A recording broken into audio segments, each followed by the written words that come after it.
Well, folks, we are all the way live now, guys. I am the Creepy Kentuckian. I'm Uncle Bill. And we've got a very special guest on. It's the first timer, yeah. Well, the first time I wrote the date down here. Yeah, first time I was probably at one of the shows at like a convention somewhere, wasn't I? Well, we had you on the radio show, the old show, yeah. back in 2007, it says. So basically, Jesus. Yeah, 14 years ago. 14 years ago, no wonder I don't remember.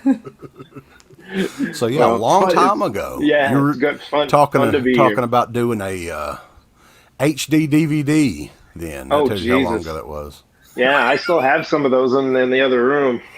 That went over well. HD yeah, DVDs. I got like 2 players and a stack of them. Like, well, there, Yeah, I mean, I was like, at one point, I was just going to sell them all in a lot for like $75 or whatever. Yeah. And then nobody bought them. Like, I was trying to sell them locally. Yeah. I still have mine. But I was like, I sell stuff on eBay, so I was like, well, let me individually put them up there.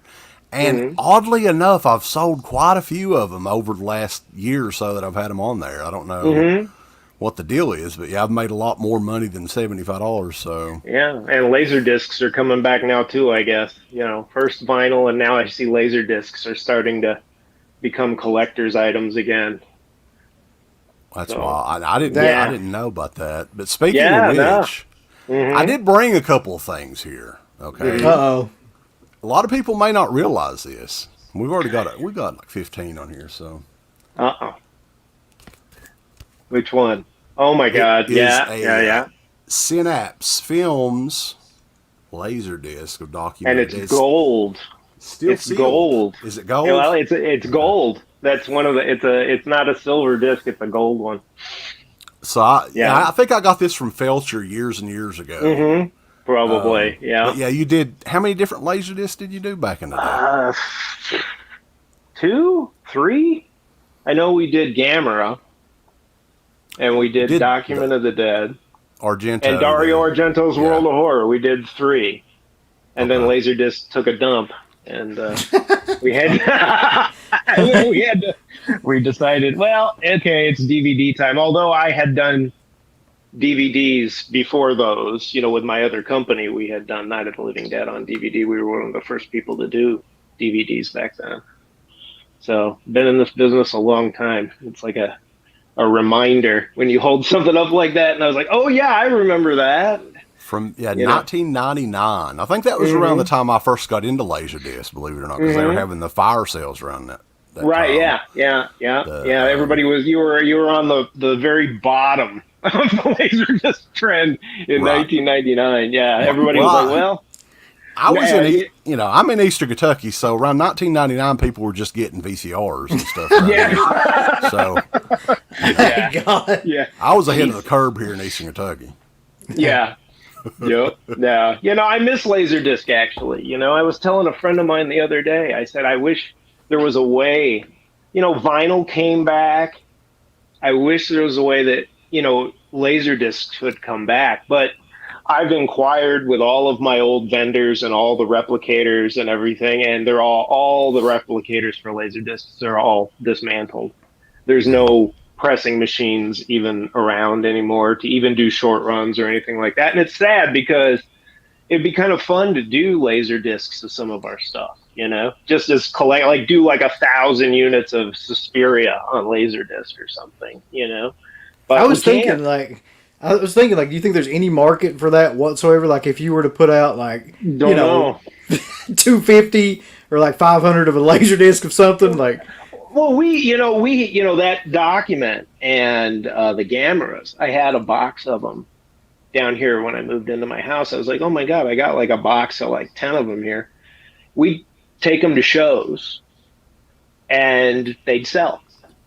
We'd put $39, $49 on them and people would pick them up and buy them. And it's like, geez, okay. That was sort of the beginning of when I noticed that collectors are now starting to go after a lot of the horror discs. And it's funny because I kind of snoop around on Reddit, and there's a Laserdisc forum on Reddit, and they're always talking about how they want to collect Laserdiscs, but those damn horror movies are the most expensive. You know, it's like the horror movie Laserdiscs seem to be going for a premium, but you know they can't give away copies of, you know, like Raiders of the Lost Ark or something. Maverick. You know? I've got a Maverick over there. Maverick. I've still got a bunch. Silent Fall, Maverick. You know, what was the deal with Laserdisc too? Like they started in the '70s, late '70s. Yeah, right? I mean, my first Laserdisc player. I mean, when I was in college, how I got into this silly business was I was a buyer for a Laserdisc store in Bloomington, Illinois, when I went to Illinois State. And that's how I met my previous business partner. And, you know, we just decided that we were going to do Night of the Living Dead. And I got into the Laserdisc probably around 87, 88. My very first Laserdisc was The Golden Child. The Eddie Murphy movie. I bought The Golden Child on Laserdisc. You know, and I just kept collecting and collecting and collecting. There was just something about it, you know. It was like vinyl. It's hefty. It's got a big cover. You know, it feels substantial when you pick it up. And the picture quality was better than VHS, you know. And so, and they fit on your shelf like records. You know, you could put hundreds of them. Instead, you know, tapes were big and thick, and you know they were bulky. And I just kept collecting. It got to the point where I was spending my entire paycheck just buying Laserdiscs at the store. And I'd take home crazy expensive too. People they were like around $40 a piece. Yeah, Criterion was putting out discs for like 99. You know, 124. My favorite movie of all time. You know, The Last Picture Show, which I don't think you can see the poster, but it's hanging over there. But that was $124.95 retail. Jeez. When that first came out. Yeah, and people bitch when a disc is like $30. It's like when Criterion had their Laserdisc too, they were all over $100 too, right? Pretty much. Yeah. They, you know, I mean, when I put out Night of the Living Dead, it was $100. You know, our Nightmare on Elm Street was $100, and people were buying them.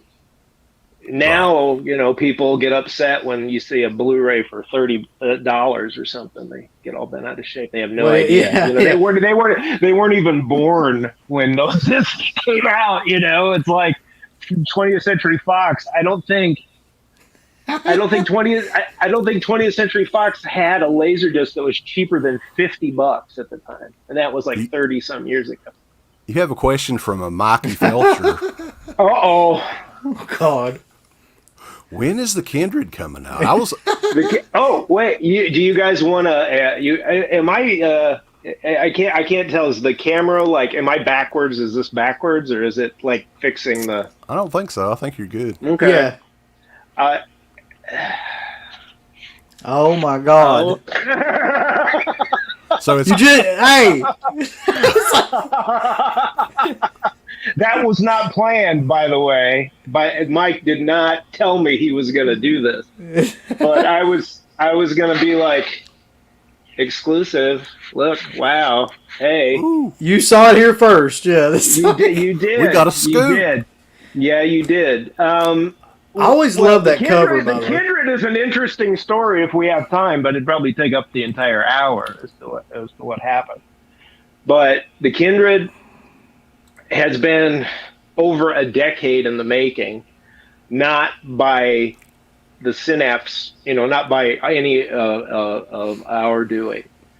I don't know if you remember, but we announced it in the pages of Fango, Fangoria magazine or something. It had an article about it or whatever, and we were ready to put it out and getting it together. And then Charlie Meeker, the producer, you know, he made The Hitcher, he made Near Dark, he made The Kindred, he made Wired.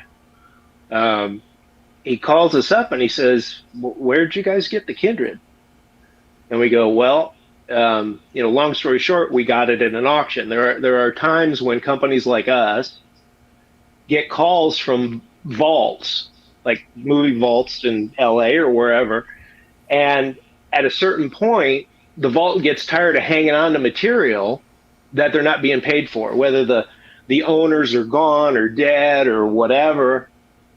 And the Kindred was sitting in a vault, and the storage fees weren't being paid, I guess. So we get this call, and they say, hey, guys, we're going to auction a bunch of this stuff off. Do you want to see the list early? And maybe we could sell it to you before it goes up for auction if you want to buy it now. And the Kindred was on that list. So, of course, Jerry, my business partner, and I, we bought it immediately. You know, we took it, went out to LA. I got all the materials. Everything was set. I actually went, the materials were at the Paramount lot. I actually had to go to the lot at Paramount, go into one of the rooms, dig through it all, make sure it was all okay, and then do it. And then Charlie Meeker calls us up and says, they didn't have the right to sell this to you. This is my movie. Oh, Jesus. And we're like, oh, crap. You know, but that being said, over the years, Charlie was on our side. You know, he passed away recently, which sucks because Charlie was an amazing person. But he was like, you got to help me get my movie back, guy. I can't sit back and let this company that sold you my movie get away with this. I need to go after them legally and prove to them that this is my movie. And he did. It took a long time. But he was bound determined to prove that they had no right to sell us the movie. And he said, if you help me out, we'll do the movie together and it'll be fine. Don't worry about it. And I said, we're like, okay, fine. And it took years for that to get settled. And we had some material that was, you know, older masters and whatnot. And we were getting ready to put it out. I think it was like a couple of years ago. It was before COVID. I was like, okay, now we can do this. You know, it's all settled. Let's get going. And then COVID happened. And then I saw the material and I went, oh my God, I can tell this master that has been created is 12 years old. It's not, me being the picky person that I am, it's not up to my standards. So, I mean, we'd waited 10 years. What's more years, you know? I decided to go back and do it over. And so during COVID, you know, I did it over again. And the good thing about it was Mike called and said, hey, you know, the delay has been good for one thing. And I said, what's that? And he said, we can get Amanda Pays now for the documentary that I'm doing for the Kindred. She wasn't available before, but she's available now. And it's awesome. Mike, I know he's listening. I told him this as soon as I saw it. What Mike Felsher at Redshirt Pictures did for the Kindred is one of the best damn things I've ever seen from him. It's a fantastic documentary about the making of the Kindred, and he knocked it out of the park, and I made sure to tell him. And it's awesome. And, you know, the delays were bad because we purchased this movie for a lot of money, and we had to sit on it. And then if Charlie lost, you know, we were screwed. You know, there wasn't anything that we were going to be able to do but suck it up and move on. But he did. He went to court and he proved that he had the movie, and we ended up doing it. But it just took forever. You know, it's one of those things that you just, in this business that we're in, these kinds of things do happen. You know, somebody will call up and say, hey, who sold you that movie? And then you're like, oh Christ. You know, what now? You know, we just spent all this money to buy something and do all this work. And then somebody comes out of the woodwork and says, who sold you that? That's not yours. That's my, you know, I mean, it's happened to us more than once. But the Kindred was the one that took the longest to sort out. And we got it to authoring. We got everything together a couple of months ago, then like 2 or 3 months ago.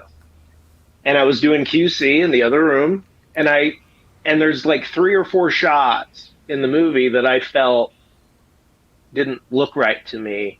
Like they didn't flow right. There was some dirt, some damage, and I just said, you know what, we gotta do better. I want to get those 4 shots fixed. And so we sent them off. fixed it, and just yesterday, the drive with the new version, hopefully the final version of the Kindred movie proper, is in the hands of our authoring facility. So we should have an announcement pretty shortly. But packaging's done. Yeah. What an amazing story, though. Just the fact that, like, everything hinged on the court decision, like, about what they whether or not you could even use. I mean, we you know, there's a funny story. So, you know, when he got the court date and he got everything ready to go, I mean, Charlie Meeker was an awesome guy, and I think he passed away right around the time, maybe a little bit after my mom. My mom died in December, and he died in January, and it was like a double punch because, you know, Charlie'd flown out here to meet Jerry and I. We'd gone to dinner. He was, you know, he was an awesome person to talk about stories about the Hitcher and making a Near Dark and, you know, all the things that went on. I mean, we just talked for hours and hours about this kind of stuff, but he got the court date, he got ready to go, and then he calls me on the phone and he says, "Hey, we've got the court date. I want you to come out here and testify." And I'm like, "Come out where?" And he's like, "You need to come to LA to testify." I'm like, "You're kidding, right? I mean, I'm in Michigan." And he goes, No, I need you to come out here. Go press your suit, and I'm going to send you a plane, and I'm going to get you a plane ticket. And he did. And it was like, okay, I got 3 days, right? He goes, "I want you to come out here. We got to talk. We got to talk about how we're going to do this. You got to meet with my lawyers. I'm going to put you up in a hotel near the courthouse, and we're going to do this thing." And so, I mean, I get all my stuff together. I go, "Jerry, I got to go. I got 3 days. I got to go. I don't know how long I'm going to be gone, but I'm going to LA for this thing." And he sends me the ticket. I go to the airport, park my car, get on the plane, and the plane's like 10 minutes from taking off. And my phone rings, and it's Charlie. And he goes, "The judge moved the court date for another 3 weeks." And I'm on the plane, ready to go. And I'm like, "You're kidding." If the plane, and I was like, "I gotta go." You know, I'm the flight attendants are like, "What the," you know, looking at, like, "What the fuck?" I was like, "I gotta go, guys. You know, somebody's going to have to send my luggage back to me via a cab because it's already in the plane and I got to go. I'm out." And if he hadn't called me, if he called me 10 minutes later, I would have been in the air already on the way. So it would have been like a crazy trip, but that's the kind of thing that we end up having to do sometimes for movies like this. And the Kindred's worth it. The Kindred, I know a lot of people haven't seen it. It's funny because a lot of fans contact us and say, "We can't wait. I have never seen the Kindred, but it's like one of the last really great, non-CGI creature features, really, of that era." There was no CGI in the movie. It's all, prosthetics and makeup effects and bladders and creatures suits and it's awesome. And I think the fans will be happy when it finally comes out. So. Yeah, I think it's the original VHS release was the last time it was out, right? There is a laser disc. Oh, really? Oh, God. There is a laser disc of it. Yeah, Vestron Video put out a laser disc of the Kindred. But some tells me that laser disc probably goes for quite a bit of money too. Well, the funny thing is, and maybe, I've talked about it before, but maybe some people don't know. When we got the material, it was at Paramount. And I was like, why is this at Paramount? This doesn't make any sense because Paramount didn't put the movie out. But we think that they had foreign rights to the film. So my suspicion was, wait a minute, if this is an element that's a foreign element, it's not going to be the MPAA rated one. Maybe. And sure enough, when we transferred off the material that we got from Paramount, there's like extra gore in the movie that wasn't here. So it does have extra gore because in the United States, they trimmed some of it out to get an R rating, and ours has it back in. So that's good news. It's going to have, it's like 30 seconds, maybe 40 seconds of stuff, but it's pretty gross. There's some pretty gross stuff. I was like, ugh. Appreciate that for sure. Yeah.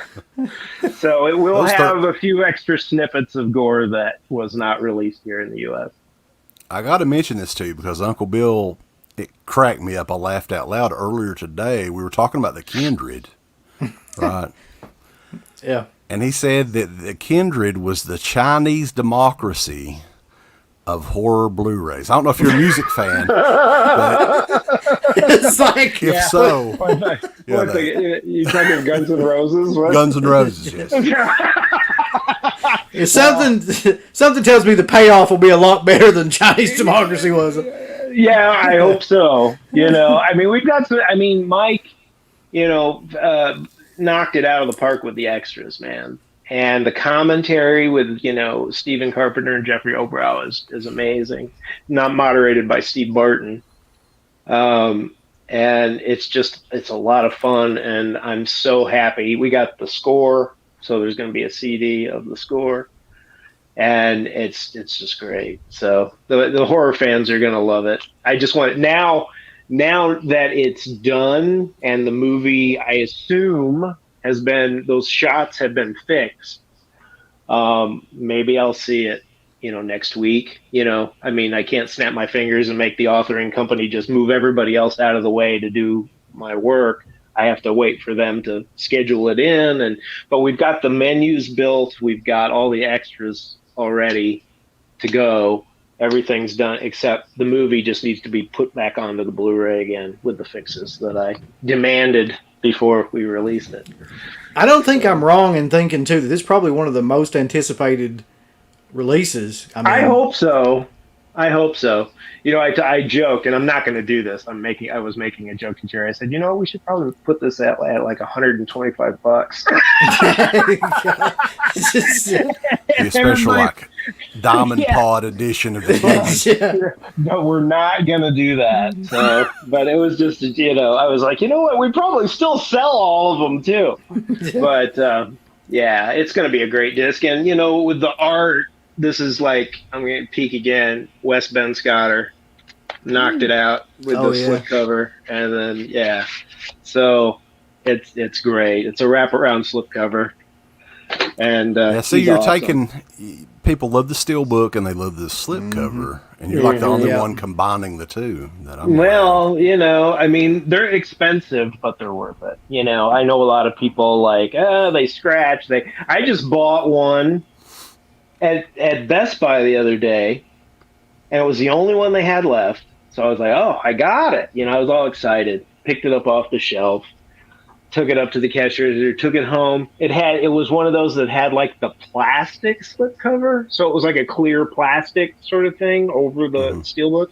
I think they had the logo or whatever on the plastic. Yeah, and I took the slipcover off, and I opened the thing up, and the thing fell into 3 pieces. The spine and the front and the back cover just went, and I was like, son of a bitch. And it was the only one that they had. Luckily, Skinevo, which is the only company that does steelbook, we're on good terms with those guys because we do a lot of stuff with them. So I'm going to call them up and I'm going to say, hey, you got an extra one of these hanging around? Because this one's broke. It's like it busted into 3 pieces as soon as I took the or the slipcover off of it. But they're fragile, but it's cool, and there's a collector's market, and it's nice. People do bitch. I mean, we get a lot of emails. When are you going to put out one that's not in the steelbook? I hate steelbooks. Well, you can't please everybody. How do you hate steelbooks? Like, that's a weird thing to hate. I mean, I don't know. People do. They get a lot of hate, but it's I think they're kind of cool. I mean, I don't like those plastic cases that have like the holes in the front and the back, like they call them eco cases, where they lower the price of a case by like 3 cents by hollowing out the front and back, so that you punch a hole with your finger and it punches right through the paper cover. You know, Right. I was like, to save 3 cents, to save 3 cents a piece, the studios buy those, and I can't stand it. Yeah, but that saves the earth. Evidently, that's the rumor. I guess, yeah. But you know, hey, they can recycle, right? You know. Well, it seems like all of the they're calling them boutique labels now, which I don't know if you consider yourself a boutique label. I think, you know, we are. I mean, we're two guys that have been kind of doing this Jerry and I have been together for, let's see, let's do the math. I did Night of the Living Dead, the 25th anniversary. That was my first project. That was in 90. What was that? 94? 93. Well, wait. Night of the Living Dead was 1968. 25 years would be 93, right? Or am I just bad at math? So we started Synapse, or started Elite in 92 to do the project. So next year's 2022. It's been 30 years. And it's just, man, it makes you think. It's like I been doing this for 30 years of my life, but I think that's fair, calling us a boutique label. You know, we're not a huge company like a Shout Factory.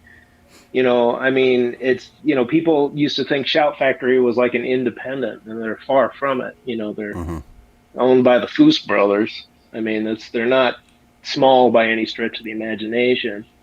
You know, Jerry and I think, are the definition of boutique, because it's just the two of us. And we do everything, you know, between the two of us. And, you know, we sometimes bring in Jerry's daughter to help with mail orders, or she'll answer the phone or do, you know, some things. But Jerry's in the office most days, answering the phones, talking to the fans, doing, you know, the call-in mail orders and the contracts, and I'm out doing the production work, and that's it. So it's a 2-employee crew, pretty much, right? yeah. Wow. And you know, and people were like, "Why does Synapse take so long to do something?" You know, well, we're two guys. We're comfortable this way. You know, what's the saying? The bigger they are, the harder they fall. Yeah. You know, and if we have a recall or something goes wrong where we have to fix something, it's just us two guys, you know. It's not a big deal. But if a company has recall after recall after recall, you got, you know, employees to pay, you know, offices, electricity, you know, all, you know, maybe even benefits. I don't know. I pay for my own, you know, health insurance. Synapse doesn't pay for that. I do. You know, we're just two guys. We're two fans who just love to do this stuff. And that's, I think that is the definition of a boutique label. I think we're very specialized with what we do. We don't go after a lot of movies at once. We do what we like.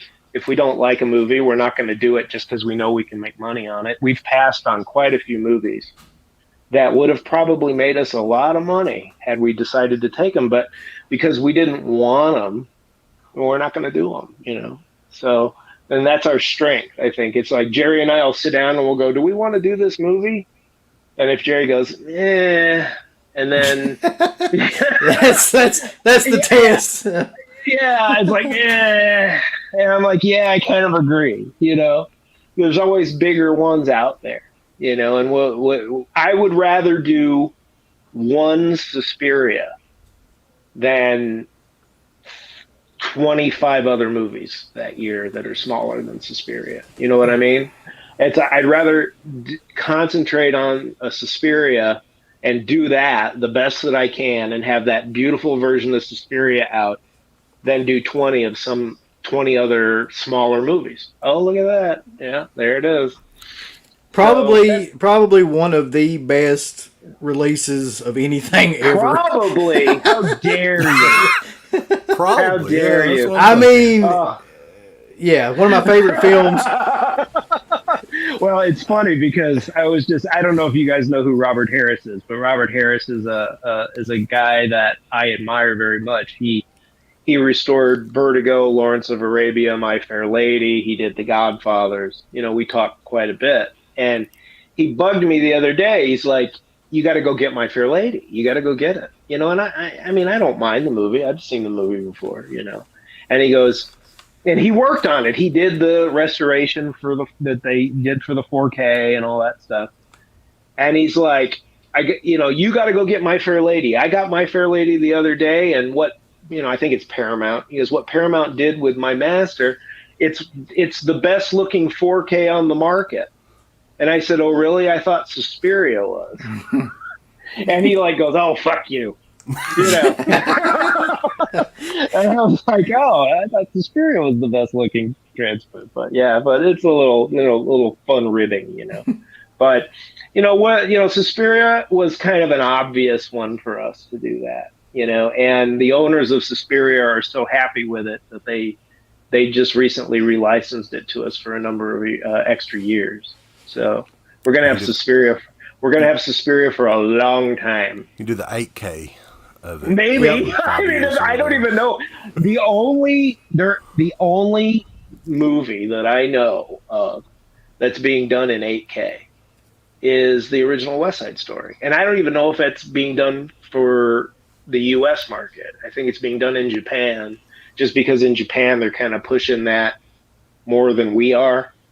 And they need a showcase, I guess, for 8K, for whatever things they got going on. And I heard that West Side Story, the original one, was being done in 8K, probably to coincide with Spielberg's remake, I guess. But I don't know of any other movies in the U.S. Ten Commandments was 6K, but I don't know of any other movies that are being done in 8K. I mean, honestly, do you guys have 4K sets at your houses? Like, yes. Yeah. I mean, do you really think that having 8K, you're going to see like this huge difference? You know? No. I would think, I think Felcher was talking to us about this. He's like, I mean, as you go up past 4K, the difference is not really that discernible. Like, yeah. I mean, I got just, there is a 4K projector out now. JVC has a 4K. It's native 4K, but it does 8K E-shift. In other words, it up converts to 8K if you want it to. And I installed it and I was like looking at the settings and I'm like, okay, so this thing does 8K E-shift. And I put in a 4K disc and I switched it to 8K. And I was like, I turned it off in like 30 seconds. I was like, this is a gimmick. It's not, it's just not. I mean, you go to a movie in a theater now, we've got like the Imagine chain here in Michigan, and they've got what they call the Super EMAX. It's like the size of like 2 basketball courts. I mean, the screen is monstrous, right? And it's only a 4K projector. And it's the size of 2 basketball courts. And it looks amazing. So if you've got like a 75, 85, 55, 65-inch TV, you're going to get an 8K and you're going to say, wow, this looks amazing. Your brain is fooling you into thinking that it's just not something that is I don't think it's gonna fly. I mean, remember when 4K first came out and the TVs were like ridiculously expensive?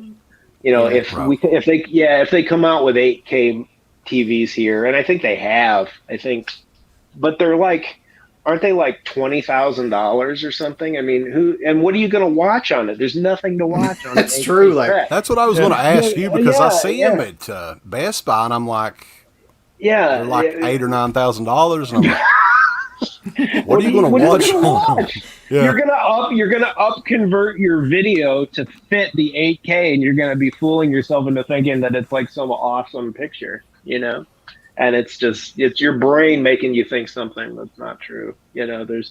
Maybe someday, maybe 10 years down the road, there'll be 8K, it'll be normal. But I mean, half the channels that you watch on cable these days aren't even in 1080p. They're like 720p. I mean, they got a long way to catch up. I mean, here's Netflix and stuff like that. broadcast in 4K. But I mean, honestly, too, for me, a lot of the newer movies that I guess are shot digitally, the Blu-rays are fine. Like most of the newer movies on 4K, they're honestly, I can't anyway. really, I can't really tell the difference. Yeah, like all the Avengers movies, they're all finished in 2K. So all of those 4K of the however many Avengers movies there are, there's like 20 or 30 of them. They're all pretty much 2Ks. They were, because they don't want to do the effects in 4K because it costs a fortune to render all that stuff out in 4K. So they do everything in 2K, and then when they put it out on 4K UHD Blu-ray, it's like, wow, this looks great, but it's really, it's not really. It never originated in 4K in the first place. I'd probably never watch those movies anyway, though. Yeah, I mean, but a lot of people with Suspiria, with things like My Fair Lady and Jaws and stuff like that are shot on 35 millimeter film or 70 millimeter or whatever. If it's shot on like a film format, then they're scanning it in 4K. But 9 times out of 10, when you've got a super special effects movie, it's not. They're not finishing those in 4K. There's no way that they're rendering all those effects out in 4K. They're just dumping it to 2K, and then they have their algorithms to make everything 4K and beautiful, and that's what they're doing. But a lot of movies that are shot on film, some of the older films from the 70s, the 80s that were all filmed, those 4Ks, some of them look amazing. Yeah, that's the one thing that I noticed too is like all of the older stuff, and I guess for that very reason that you were talking about, that I have on 4K looks amazing, and the newer stuff you're just kind of like, it doesn't even like like Jaws. I've got the 4K of Jaws, and I've got the 4K of Halloween, and a couple of 4K is another one that you mentioned all the time. The zombie 4K too. That looks really good. I got that one. That one, I've always loved that movie. I've got I don't have Zombie for some reason. I have my my movie poster of Zombie got either lost or stolen when I was in college. But I have over on the wall over there, I have my 3 Fulci movie posters hanging in the basement, And I love Zombie, and it looks really good. There's a lot of great stuff. I mean, the Flash Gordon looks great.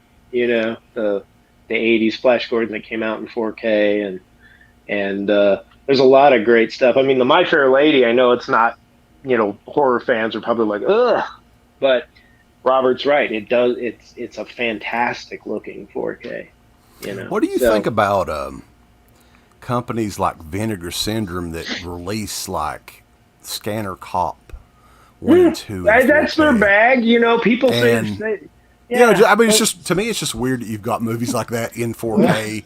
And like The Godfather isn't out yet, buddy. Fuck you. Oh my god! But see, that's the thing. There's a market for that kind of stuff. Yes, there is. I have a bunch of their stuff. I mean, they put. It's great. I mean, their stuff is great usually. Yeah, I mean, there's that weird odds. Like, I had a problem with one of their discs. It was it Mausoleum, where the audio didn't play. And I call them and I'm like, your menu audio plays, but the movie audio doesn't play. And they're like, what? And then I go on Amazon. I go on Amazon and somebody else complained about it and said, well, it'd be great if I could actually hear the movie. And so, but that's it's not a fault of their disc. It's a fault of, it was, I had to upgrade my firmware in my machine and then it worked fine. But, I love that they're putting some of this stuff out, though. I never would. I mean, honestly, if Scanner Cop came across our desk, we'd be like, no, but I'll get it, I mean, I didn't get Rad, and I was very upset that I didn't get Rad. I feel like you should have gotten Rad. Yeah, you really should have considered everything. The Mill Creek one, that was the only one. Yeah, but Mill Creek didn't put it out in 4K though. I know. But Vinegar Syndrome did, and I didn't get it. But no, there's a lot of stuff. I mean, with their company, I have friends that come over on the weekends and we watch like a couple of movies. And now that we're all vaccinated and we get back together again, thank God I'm not going stir crazy living here by myself. But they come over 9 times out of 10, they're like, let's watch, and they point to Vinegar Syndrome stuff because they're like, I would never buy this, but I want to see it. There's a lot of stuff that, right. It's like you're discovering it for the first time, most of it. Right. But there are some that they did what was the one about the serial killer that I can't remember. He's like, it's like a kind of a masked serial killer movie. It was like something, I can't even remember the name of it. But like the guy lives in a place and then, it's going to bug me now. I can't think of the name of it. It was like some little movie that I'd never even heard of before, but it was like the killer was sort of like a Jason Voorhees that had like emotional problems, and he'd like, meet with people and stuff, and he'd like live in the basement, and he was like, is it like a comedy too? Or no? Well, it's kind of funny, but it was great, and I was like, wow, I'd never heard of this movie before, but I thought it was really something. But there's a lot of us. Remember when I first got into this business, there was tons of people like us out, and now you can kind of count, as you say, the boutique labels, or you can count them on your fingers. I mean, remember there was like LumaVision and all the back in the Laserdisc days, and No Shame, and all and Panic House. We were just talking about that. Like when we started, like in 2004 or 5, like there seemed to be like a bunch more companies that don't exist now than even at that time. Yeah, subversive. It's very difficult. This business is very difficult. Everybody wants to try to do this sort of thing. And you either it's like a lucky roll of the dice, really. Now, if you started a video company right now, it would probably be your death now, because everybody's moving to streaming. But back in the day, there's all these companies that just went belly up, and now there's a handful of us that are still going. And somebody reminded me the other day too, that when they reminded me that I'd been in this business for almost 30 years, that I'm probably the guy that's been in this crazy business the longest, longer than, as far as indie or boutique labels, I've probably been doing this longer than anybody else.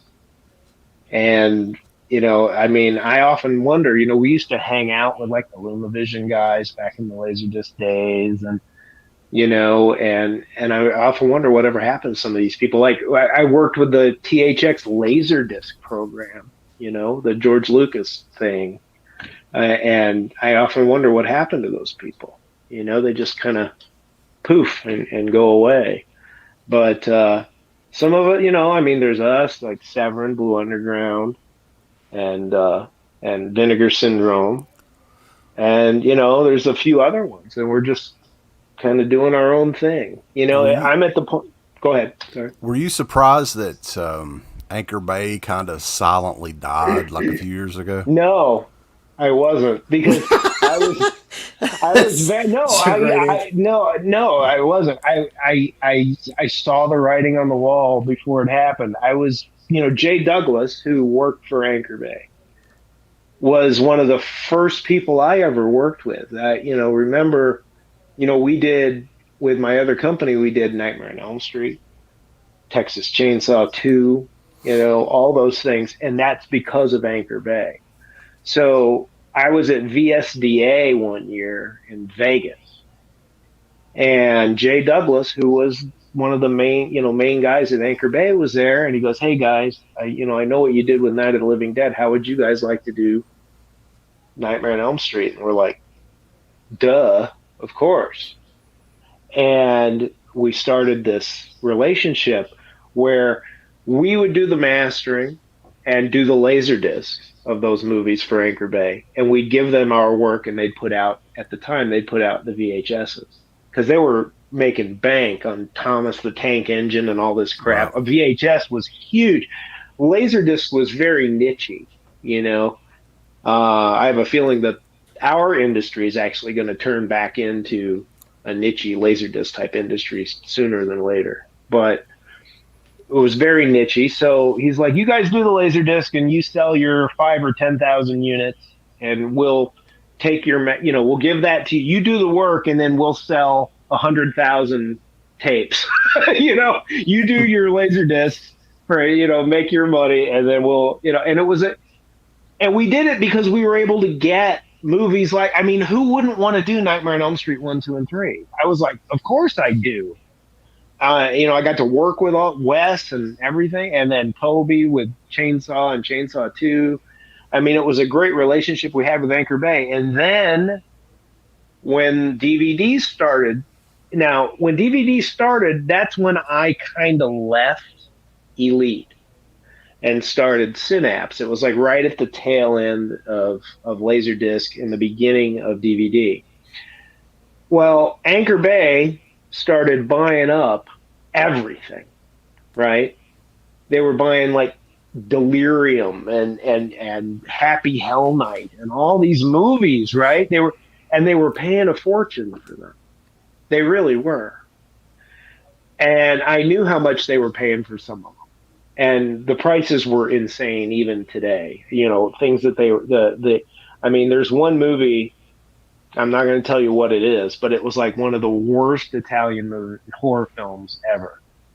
And they paid like over $100,000 for it. And what happened was the people that were in charge weren't really seeing the sales until, you know, they'd sit back and they'd go, wow, this is great. And they were putting all this stuff in Best Buy and Walmart and Target. And remember, we also back then, there was Virgin Megastore, Musicland, Suncoast, Media Play, Circuit City. I mean, this shit was everywhere. But they still weren't selling enough to justify the amount of money they were spending on some of these licenses. And it came back and it bit them right in the ass. And I sat back and, you know, and Jay left Anchor Bay. He saw the ship sinking before it did, and he left. And a lot of people were upset with him that he left. But he started working for us when we were with CAV Distribution. He started working as a sales agent for CAV, and we kept, you know, I talked to Jay pretty much every day until he died. I heard the stories. I heard the stories about some of the amounts of money that they paid for some of these movies, and it's incredible. And it was only a matter of time. You can't spend hundreds of thousands of dollars on movies and then sell 5,000 units. Well, some of that packaging too. They had like some crazy, unique, like the Book of the Dead and all that. That couldn't. Have been, but those are cheap I mean, to make. No, but you know what? That movie sold about billion dollars. Right. Yeah. I do that too. I swear to God, they put it out like 6 times over the years. Remember the Evil Dead that they put out in the 4? They had the clear plastic cover and the disc art. They had 4 different disc arts, and it was clear. So all the super fans had to buy all 4 of them to get all 4 of the disc arts. You know, I mean, they were very smart with the big movies. You know, I mean, they did everything. But some of the lesser known movies that they did that, you know, they were just grabbing things up. And there was a time, it was about 4 or 5 years before it was about 3 years before they were sold to Stars. And I had people in the industry were like, well, what do you think about this Anchor Bay? And I'm like, why? What? And they're like, how are you guys going to survive? They're buying everything. And I'm like, no, they're not. They're not buying everything. They're buying a lot of crap, and they're getting some good ones. You know, there's like the Evil Deads, and you know the Halloween, and, you know, of course those things are going to be those are cash machines, right? You push the the money just comes rolling in on a handful of those movies. But there was a lot of movies that, you know, didn't sell so hot. I mean, how many copies of the Johnsons did they sell? How many copies of the Ghost Goes Gear, did they sell? The Tooth Fairy. Yeah. Jesus. Hey, they sent us the shit to review. I can remember about all those. So it was, I think selling to Stars was probably the best thing they could have done, because I think, it was eventually that shit catches up. The bean counters go, why did we pay $100,000 for this movie when we only sold 5,000 units? And that's the trouble that you get into when you try to you take too big a bite of some stuff, and then it comes back and bites you in the ass. And I think that's Jerry and I. That's our strength, is we turn down a lot of movies that people would be like, "What'd you turn that down for?" And so because it was too expensive for us. Right. There's movies that companies want 50, 60, 100 grand for. And I'm like, you want $100,000 for this? What are you high? And then we'll turn it down, and then somebody else will buy it. And we're like, how are they ever going to make any money on that? There's no way. It's going to be one of those that they just took it away from somebody because they wanted it. And that's not Jerry and my mindset. We do what we want to do, but we also think about, how many are we going to sell in this climate? I hate to break it to everybody, but the disc, with the death of, like what I said, with like Tower and Virgin and, Musicland, Suncoast, Media Play, all those, the sales are not what they used to be for any of us. We're struggling. There was a time when we could put out Vampiros Lesbos and get it on the shelves of Best Buy. Mm-hmm. Can't do that anymore. That's, by the way, one of the most depressing things in the world, is to go into Best Buy now and look at like, yeah, they've got literally the section back in the day 2 towers. Well, what's happening is the mindset. People are like, too much clutter. They're, I'd rather just have I'd rather go to iTunes and buy the 4K version of Midsummer than buy the disc, and it's sad. Because I'm a physical media guy. I always will be. I got way too many. I see your rack back behind you. You should see that fucking room I got in there. We need a room tour. I got shit piled 6 feet high, that I got to put on the shelf. I love physical media, and I will always support physical media, but not just because I'm a collector, but because it's better. People don't understand that streaming is you're not getting the quality. You may not think, it's any different. You might look at, when you watch, I don't know, the 4K of Justice League on HBO Max, and you're like, wow, this looks really nice on my TV. But when you get the physical media version, it's a better bit rate, better sound, better color. You're not going to have all those horrible streaming compression artifacts that I can pinpoint a mile away that most people can't. But, a Blu-ray disc is like 50 gig. That same movie streaming on a service is probably 6 or 7 gig, So you're losing. So people, look, I'm guilty of it too. I have a Vudu account, and I get movies on Vudu sometimes, or on iTunes or whatever. But I also eventually get them on physical media. For example, recently, Amazon has a high-def version of Over the Edge, which is one of my favorite 70s movies. If you go to Amazon Prime, they have a high-def version of Over the Edge, a movie that never came out in Blu-ray here in this country. It came out on DVD from Warner Brothers, but they never put it out on Blu-ray. I bought it. I have it in my account. I've watched it a million times, but, overseas Arrow just put it out in the UK on Blu-ray, so I bought that too. And their version looks a million times better looking than the one that's streaming on Amazon Prime. Can you believe that I'm still trying to talk Aaron Fry into getting a region-free Blu-ray player? Oh my God! Really? What the fuck? Where'd that come from? Can't you buy those for like $20 now? You probably can. Yeah. I don't know why either. Like, it's just something I've never bought. I don't know. Well, 4K players are there's no region codes on those, so you can buy 4Ks of other countries and they'll play. But I mean, I've got a region-free player. And, I buy stuff from Diabolic DVD all the time, But to your point, though, like, even as somebody that's just, like, likes to watch movies, like a layperson, I can definitely tell the difference between, like, a Blu-ray, physical media, and any kind of streaming service. Like, you can tell the qualities. I remember one of the times that I really noticed the difference was early on, John Wick. John Wick came out in the theaters, and I didn't get, for whatever reason, I didn't see it. I was just like, damn it, I didn't get a chance to go.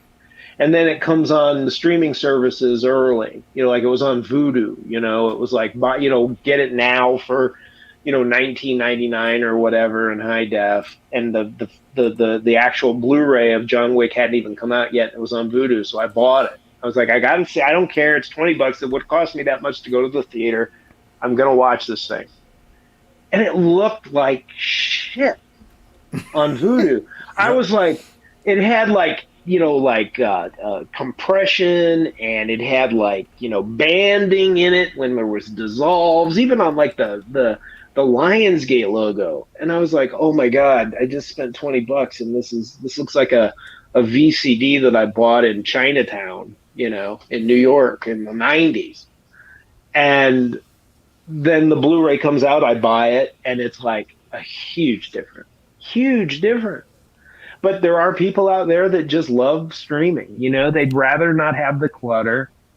They just would rather be able to just go to their TV, hit the button, hit the remote, and be done. Hey, I can watch Jurassic Park in 5 seconds. I don't have to go down, get the disc, put it in the player, And that's what people like, and that I have a feeling that is going to affect people in my industry. I bet in 5 years, all of us that are making disc releases are going to be, it's going to be a niche market, just like the Laserdisc industry was. But the Laserdisc industry at the time that I was in it was great.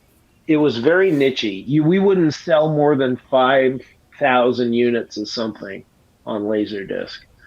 For the things like Nightmare on Elm Street and stuff like that, we'd sell, almost 10,000 or sometimes more. I'm curious about that too. For like Synapse, what's a typical run? Like when you do a title, what would you? You're asking the wrong guy, because Jerry's the guy who handles all the replication and or reorders and stuff. But I mean, Suspiria was good enough for the licensor to tell us personally and say, you know what? We've never seen this kind of money from anybody before. Any of the people that we bought that had licensed Suspiria from us in the past, you guys have been paying us more than anybody else. So it's either they're not being honest, or they're but they licensed it to us for a few more. I mean, it's more than a few years. I think we've got it. We probably have Suspiria for longer than I'll be alive. But I think more so than any other film, maybe that film lends itself to that kind of format. Because it's all cinematography and the visuals. Right. But I think it really depends. I mean, we've done runs of stuff that haven't even sold 1,000 units, and it's a shame too, because there's some of the stuff but that we think is going to sell, it doesn't sell, and some of the stuff that we were like, okay, well, we're just going to throw this out, then all of a sudden it's like this huge thing that keeps getting repressed after repress after repress. It's difficult to fathom. In this industry, back when DVDs first came out, we'd sell thousands and thousands and thousands. we did, I remember when we put out Thriller or Cruel Picture on DVD, and we said limited edition of 25,000. Back then, that was a limited edition, right? Back then. Now, You'd be lucky to sell 25% of that, maybe. We've got a bunch of people in here is asking about particular movies. Mm-hmm. You want to go through them and see. This first one here is kind of a general one on upgrades. Mm-hmm. Like he's mentioned Twins of Evil and Hands of the Ripper. Mm-hmm. Those are already on Blu-ray, so is he asking right. about 4K? Well, he might be asking about 4K. When we did those deals, we only got the materials from that MGM had. I'd love to do them in 4K again. The problem is the people that worked at the licensing company that we got those from are no longer with the company. So we've inquired and we've asked and we've gotten zero response from the company. And it's sad too. I mean, those I think I just saw that, it's not a Hammer film, but I just saw that things like Blood on Satan's Claw, came out in 4K overseas. And, there's a market for that stuff. I don't know how many we'd sell. I think Twins of Evil would sell crazy because it's such a great movie. It is a great movie. Yeah, it's a great movie. And go ahead. Sorry. I would love to. I'd just love to redo those in 4K if we could, but like the people that we dealt with at the company, this was years ago. They were so great and so nice. And, whenever I'd go to LA, they'd take me out to lunch and we'd hang out. And then, it was the same company that did like Kitchen Confidential, that TV show. And they were great. They were great people and they had this stuff. And then all of a sudden the regime change happened and now we've emailed them, asked them questions, said, hey, can we do this? Can we do that? And nothing. So I don't know. Maybe someday. I'd love to do those in 4K. But yeah, the Blu-rays we got from the materials were all MGM made materials. But if I did 4Ks, I'd redo them myself. So there's always like 5 or 6 titles. Every time we have someone in the business, Alone in the Dark is always one of those titles. It is. Yeah. Always. We're not doing it, but I'm sure somebody is. Michael Phelps still in here. Yeah. He won't tell you. I don't know. He won't tell you. I guarantee he's got something to do with it, though. Like one way or the other. I would, because just like he's got something to do with the Elm Street box set. He's not telling us about that. Yeah, he won't tell us about that, but we know it's happening. So screw it. Yeah, I mentioned it to Justin Beam the other night, and he looked like he was about to shit on himself. So I know that something. You mentioned Alone in the Dark, and he went, or the Nightmare on Elm Street. Nightmare on Elm Street. He just okay. Yeah. What else? Maybe I could shed some light. Trick or Treat. I have no idea. I think that's a music issue, if I'm not mistaken. I have no idea. I mean, I'm sure it's owned by somebody. I mean, you'd think that it'd be whoever has the DEG catalog, but whether or not they're doing it, I have no idea. What is that? It would just, be Lionsgate. Is it an HBO thing with the Hitcher? Why it's never come out here again? Well, because I was dealing with Charlie Meeker and Ed Feldman on the Kindred, and they made the Hitcher. I kept bugging them. I was like, guys, we should do the Hitcher. We should do the Hitcher. And Charlie, he'd be like, Don, we sold that. It was a Columbia TriStar theatrical release.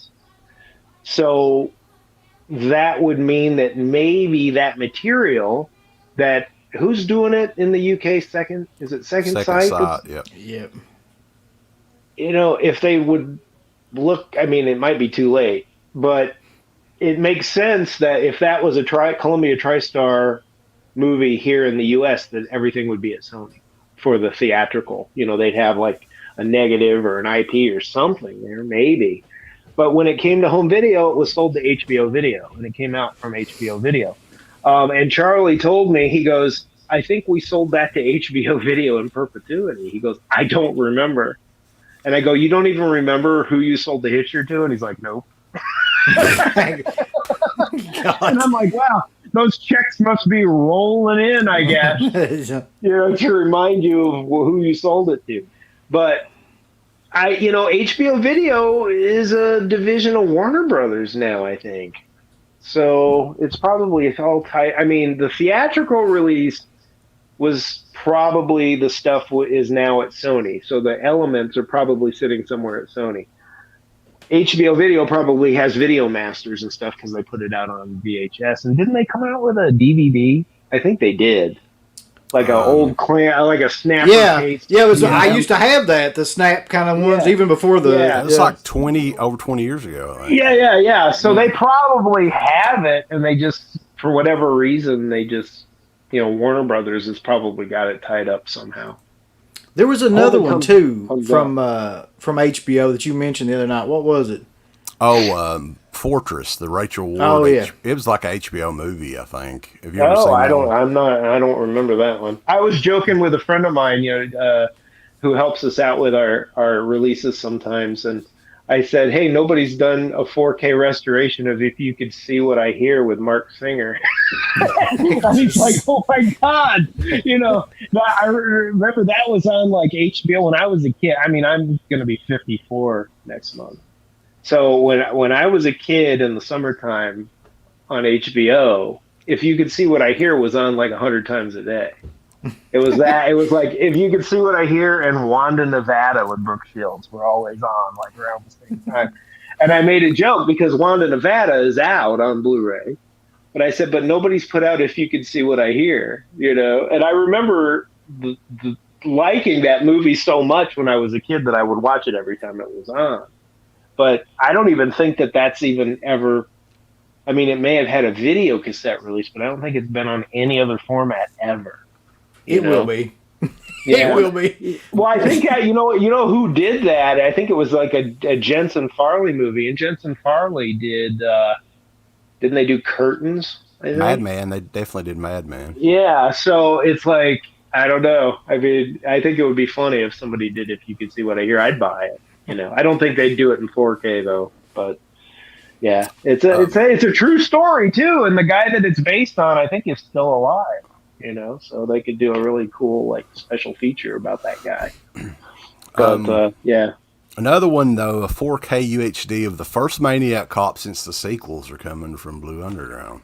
Well, that's a possibility. We just, I mean, I know that Jim Glickenhaus sold, there was that big to-do a month or so ago when they announced that Troma was taken over for, I don't know if you saw that, but Jim Glickenhaus sold a lot of his library or all of his library to Troma for distribution. Black Roses, was that one of them? Except for the movies that we have. Oh, okay. So we still have Maniac Cop. I think we relicensed it like 2 years ago, maybe a year ago. So we still have it for a long time. So it's a possibility. I mean, I know that we've been going back and forth with Jim about some other stuff, and he's like, I don't know, maybe it's in storage. He sold all of his rights. He sold the library to Troma for distribution, like for foreign and streaming platforms and stuff like that. And I know Michael Hers from Troma has called us to coordinate some things with some elements that we have. But we still have optical disc rights for Maniac Cop for a long time, so it's always a possibility. I'd love to do it again. I'd love to do it in 4K. So speaking of which, somebody's asking about Black Roses, the Blu-ray for it. Well, here's the thing with Black Roses. We want to do it we didn't get it from Jim Glickenhaus. Okay, so Black Roses and Rock and Roll Nightmare were two movies that we licensed from a guy named Alan Solomon. He was a great guy, movie producer out in L.A. I remember his office was like right next to where Wes Craven's office was, and since I knew Wes, I would like go and visit him, and then go say hi to Wes, and then kind of hang and talk to him.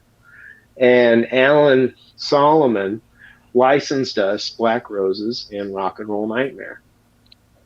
And we did our transfers, we did our DVDs, and, he got all of his materials back, and then he died.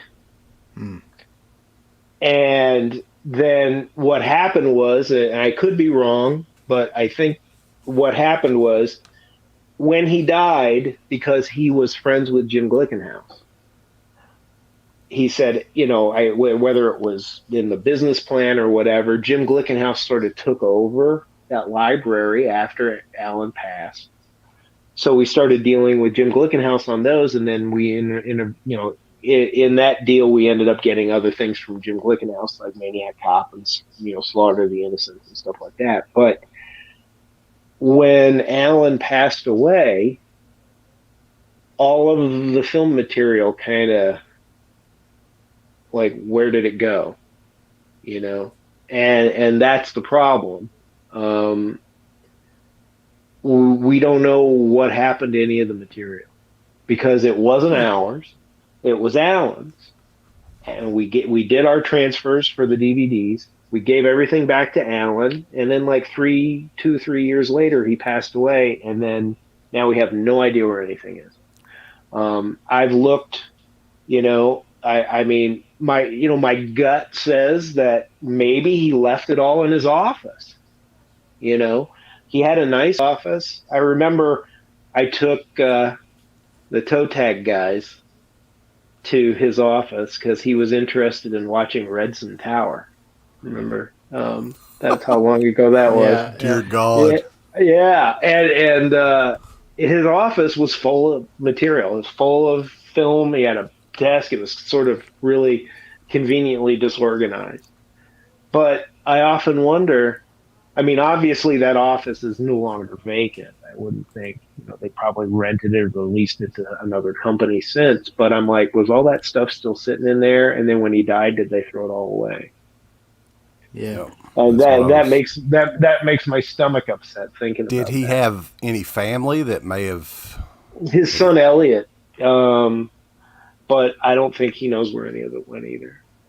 So yeah, I mean, it's sad, and I know that recently Thor from Rock and Roll Nightmare was asking us, hey, can you help us find, where's the negative? I mean, we need, and I'm like, don't ask me, the guy that had your movie is now dead. So unless you kept track of it, there's no way that we're going to know where any of that stuff is. And sadly, that is something that happens a lot in this industry. People lose track of materials, and you'd be surprised that, things just vanish and nobody can find them. Now, I'm not saying that Rock and Roll Nightmare and Black Roses are gone forever. Maybe they're somewhere. But as of right now, nobody knows where they are. It's an unsolved mystery. Mm-hmm. Another one that's always brought up, and I'm interested in seeing maybe this one come out too, is the Fright Night 2. Oh God, I would love that. There's a really, I think it's a German. Is it a German Blu-ray? I don't even think it's legit. Mm-hmm. But there was a German Blu-ray that looked pretty legit. It's got a printed cover and the whole thing. And it's a pretty decent looking high def version of the movie. So I'm not quite sure why Fright Night 2 is not out. You'd think that Lionsgate would own that. If I'm not mistaken, I think Felcher mentioned something, or it may have been somebody else, about the the owners of that died on 9/11 or something like that. Maybe, yeah. Okay. No, but you know what? That's how things get lost. I mean, it's sad, but you'd be surprised some of the movies that you love. I mean, Joe Dante told me a hilarious story one time. You know, when Embassy Pictures went belly up, and he said, you know, because The Howling was an Embassy picture, and he said when Embassy went belly up, he was so scared that The Howling was going to get lost, you know, because it was locked up in their building, right? They went out of business, and then everything got locked up. And he was like, oh, my God, you know, my movie, it may be gone forever. And he said that he used to drive, I think after that, he had an office at Paramount or something, and every day he'd go to work, he'd drive around to the back of the old Embassy Pictures office and look in the dumpster because they were throwing stuff away. And I think it was Joe that told me that he went to the dumpster one day and he opened it up and looked to see if he could, you know, he just wanted to make sure that there was nothing from The Howling. And he saw material for Take This Job and Shove It in the trash. and it's like, holy crap, you know, that's how movies die, you know, whether it's somebody that forgets to pay a storage bill or a company goes bankrupt or, you know, whatever. I mean, you know, one of the things that we always wanted to do, remember when we put out Demons on Blu-ray and we had that international language track or the US language track with the alternate dubbing, we could never find the material to do the US version, the mag tracks, all that stuff. Ascot Entertainment put out a handful of movies and then evaporated. And so, like, where's the negative for the US version of Demons? Where's the audio for the US version of Demons? You know, it's just gone, and no one can find it. And that's how. And you'll there's a million of those kinds of stories, and you'd be surprised that some of the movies that you love, you know, you may never the negatives or the materials to do them the right way are completely gone.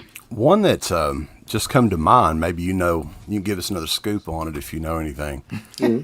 Don Coscarelli posted, it looked like a picture of a remastered version of Kenny and Company, which is one of my favorites. I don't know if you've ever seen that. Yeah, I've seen it. It's not us. I could always call. I mean, was he being coy? I mean, I could email him and ask him. But I mean, I just recall the photo, and it was obviously, if you've seen the Anchor Bay DVD, it was an obvious upgrade from that. For sure. Yeah. So I didn't know anything about it. I mean, I'm still waiting for the 4K of Phantasm. You know, I mean, he put out that real nice Blu-ray set. But I would love to see the director's cut of Phantasm. The 3 hour. Is there one? I don't think he ever cut it, but it was like originally supposed to be 3 hours long. You know, they used a lot of that footage in part 4. So. Yeah. I mean, I haven't heard anything about Kenny and Company, but I know the movie. Who put that out theatrically? I think that may have been Jensen Farley, if I'm not mistaken. Okay. I'm not 100% though. Maybe it's somebody, you know, I mean, I noticed, like, you know, people like Kino are doing deals with, like, Canal Plus and stuff like that. So maybe. He was on, I think Pizzal had him on for an interview a few months back, and he said that Disney owned it, but I don't know if he may have bought it back from Disney or. Oh, maybe. I mean, that, you know, Disney is now owns Fox. So, you know, I mean, that we had to deal with that with Suspiria, unfortunately. You know, we were playing Suspiria in the theaters we spent a lot of money making 4K DCPs of Suspiria, and I think we made 5, and then Fox made like 10 or 15 more. And then when they got bought out by Disney, we get this letter from Disney saying, you're not allowed to program Suspiria in the theaters anymore. We're not.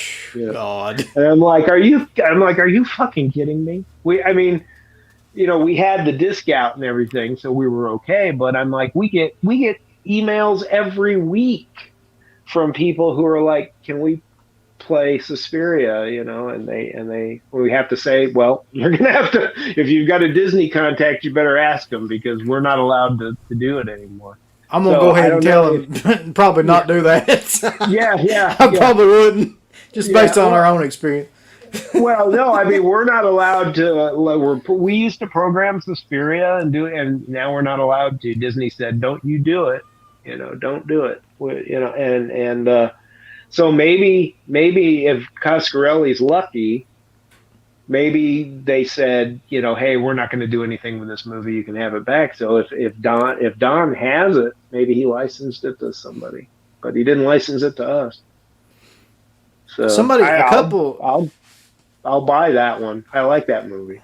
A couple people brought this one up too, and I thought I remembered something about Synapse was working on this not too long ago. The Deadly Spawn, like doing an upgrade of. Okay. Yeah, we are. It's another one of those that's a long time coming, and it's another, like I was saying earlier, how I'm too much of a perfectionist.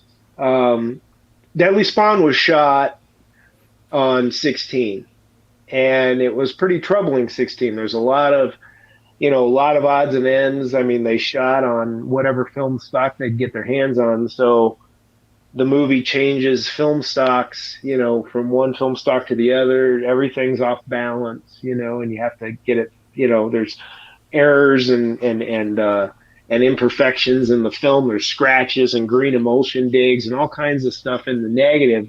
When we put out the DVD, because the DVDs are so low resolution, you didn't see it. So when I did the 4K scan of Deadly Spawn, everything that was wrong with the negative is front and center, right? So it's like, shit, this is going to take forever. It's just, there's tons of problems that we had to fix. And because of that, I solicited no less than 3 restoration companies to do some work. I started with one, and they sent me back some samples, and I was like, this sucks. I don't want you guys doing this. I'm going to send it to somebody else. Then I get a reel back, and it was awful. There was like one, I'm not going to say who it was, but there was a scene in the movie where the mother gets, or the lady at the beginning, she goes down to the basement and she gets eaten by the creature.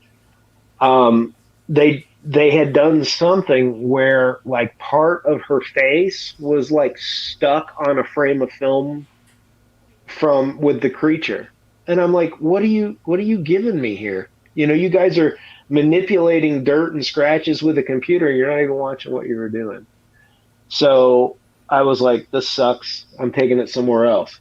So the third company, I started seeing artifacts like, people's fingers and stuff were vanishing when they were walking, and there was artifacts everywhere. And I was like, I was getting so pissed, because what it was the film had so many issues that they felt like they just had to turn the computer on autopilot and hope that the computer would fix the majority of the issues. That's what they were all doing.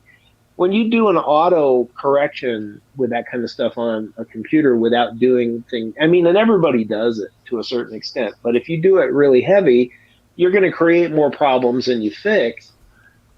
And I called them up, and I was so pissed because I had done 2 other companies and they had failed me. This third company now failed me, and I was like getting really angry. And I go, what are you sending me? And they're like, well, we do work for this studio and they never complain, and we do this TV show and this TV show and they never complain, and this. I was like, yeah, but things are vanishing here. Eyeballs, fingers, I mean, this is dumb what you're giving me. And the guy, I'm not joking, the guy on the phone told me to fuck off. And he slammed the phone down. God damn. And I called his boss, and I'm like, and I've known the guy that owns the building. I have this business. I've known him since my elite days, so I've known him for like 20 plus years. And I go, your employee just told me to fuck off. And he's like, oh my God, he did? And I go, yeah, he did. And here's why. And I showed him, and he's like, oh my God, I'm so sorry, but you know what? He's not used to people being so critical. And I'm like, of course I'm critical. There's fingerprints missing, eyeballs missing, buttons and shirts missing. I mean, this is bullshit. You know, I'm not going to put out a product that has this kind of stuff. And so I finally found a fourth company. It was the company that we did Hot Dog with. And they've had it for a year and a half. And they're picking at it and picking at it and picking at it. And then COVID hit. And one of the team's mother died. And one of the team ended up in the hospital. And this was all, you know, it was just horrible. And through COVID, everybody got behind. I've been waiting and waiting and waiting. Even I'm waiting on Ted Boas. You know, Ted was like, let me go up into my attic and see if I can find like the original audio for the movie, because he thinks he saved everything. But I haven't heard from him since. I'm like, well, we got half the movie. I mean, if the restoration's done, we got the picture, but I guess we got to find the sound next, you know? So it's one of those comedies of errors where I just want it to be right. And I'm sorry to the fans that get impatient, but you've probably got 1,000 other movies on your shelf to watch. So just let me do my thing and put out the right version of Deadly Spawn. And if it takes me a long time to do it, you'll know that at least it'll be done right. And I'm not rushing it out to market because we have to meet our bottom line and our quota for the month. I'm going to do it the right way. And until it's done my way, I'm not going to be happy. And so, you know, with the Deadly Spawn, we are doing it. Hopefully in the next couple of months. I mean, we're doing a lot of stuff overseas. We ship things overseas. It's a lot of data back and forth. And with the new COVID variants and everything that's happening overseas, things are slowing down again over there. But yeah. I only hope that, you know, in a couple of months we'll be able to get something going. And I know Mike Gingold, you know, from previously the managing editor of Fango, and now he's doing, you know, freelance and stuff. He contacted me the other day and he said, you know, because he lives in that area and over by Ted, and he goes, why don't you want me to do some featurettes for you? I mean, we can go do some location tours or whatever for Deadly Spawn, and Ted's up for it. Maybe we can do it, you know, in the late summer and early fall. And I said, fine, go for it, because I think it'd be a fun extra. So it's being worked on. It's just taking a while, you know. Deadly Spawn, I want it to look good. And the DVD, if you've got the DVD hid a lot of the issues, because remember, that was one of the first discs. I mean, God, it must be 15 years old, that DVD. And so scanning was different then. You know, DVD was like 480p, you know. So, I mean, you're talking, you're going from like 720 by 480 to 4096, you know, resolution. And it's like, whoa, look at all that crap, you know, that we have to clean up. So, you know, we just want to do it right. So it's going to take a while. I look forward to that one. That's like one of my favorite monster. Oh, I love flicks. It is. It's a great one. You know, it's so low budget and it's got an amazing charm to it, you know. And, you know, I mean, it was like, you know, the Hildebrandt brothers did the poster. I mean, the guys who did the Star Wars poster, you know, the famous Star Wars movie poster, did the poster for Deadly Spawn. And I think it was even shot in one of their houses. So it's got a lot of, it's got a lot of crazy history too, you know. So it's a great one. And Ted Boas is such a great guy. I mean, he's like one of the funniest dudes I know. He's a really, really fun guy. So everybody just, be patient with us, and we'll get Deadly Spawn out one of these days. This is going to take a while. COVID really kind of threw a monkey wrench in everything for about a year, just because it's me and, we don't have a staff, it's just Jerry and I. And a lot of places, they have 10, 12 employees, so they can get a lot of things done. Jerry and I are just two dudes, and that's the way we like it. We don't want to, get because once you start getting a staff, and then you got to pay their salaries, and then all of a sudden the cost of staying open becomes much greater. So the urge to get things out faster becomes more, and then mistakes are made. So, you get more employees, you have a bottom line, you have to get things out faster, mistakes happen, shit gets recalled, you start to lose money.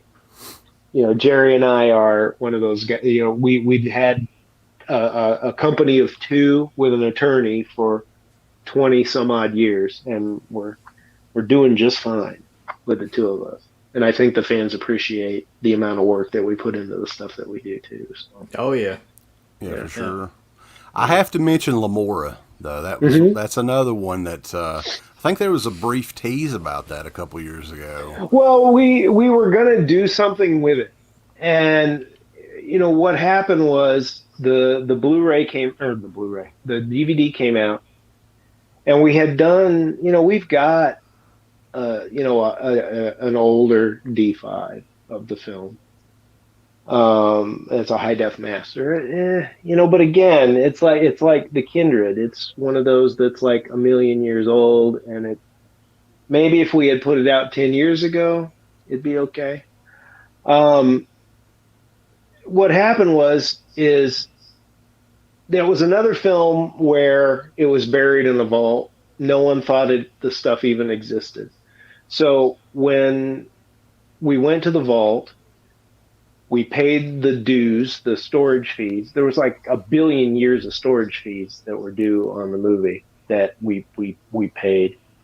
We took it out, we scanned it, we did our DVD, we took the negative back to the vault, and then the vault closed.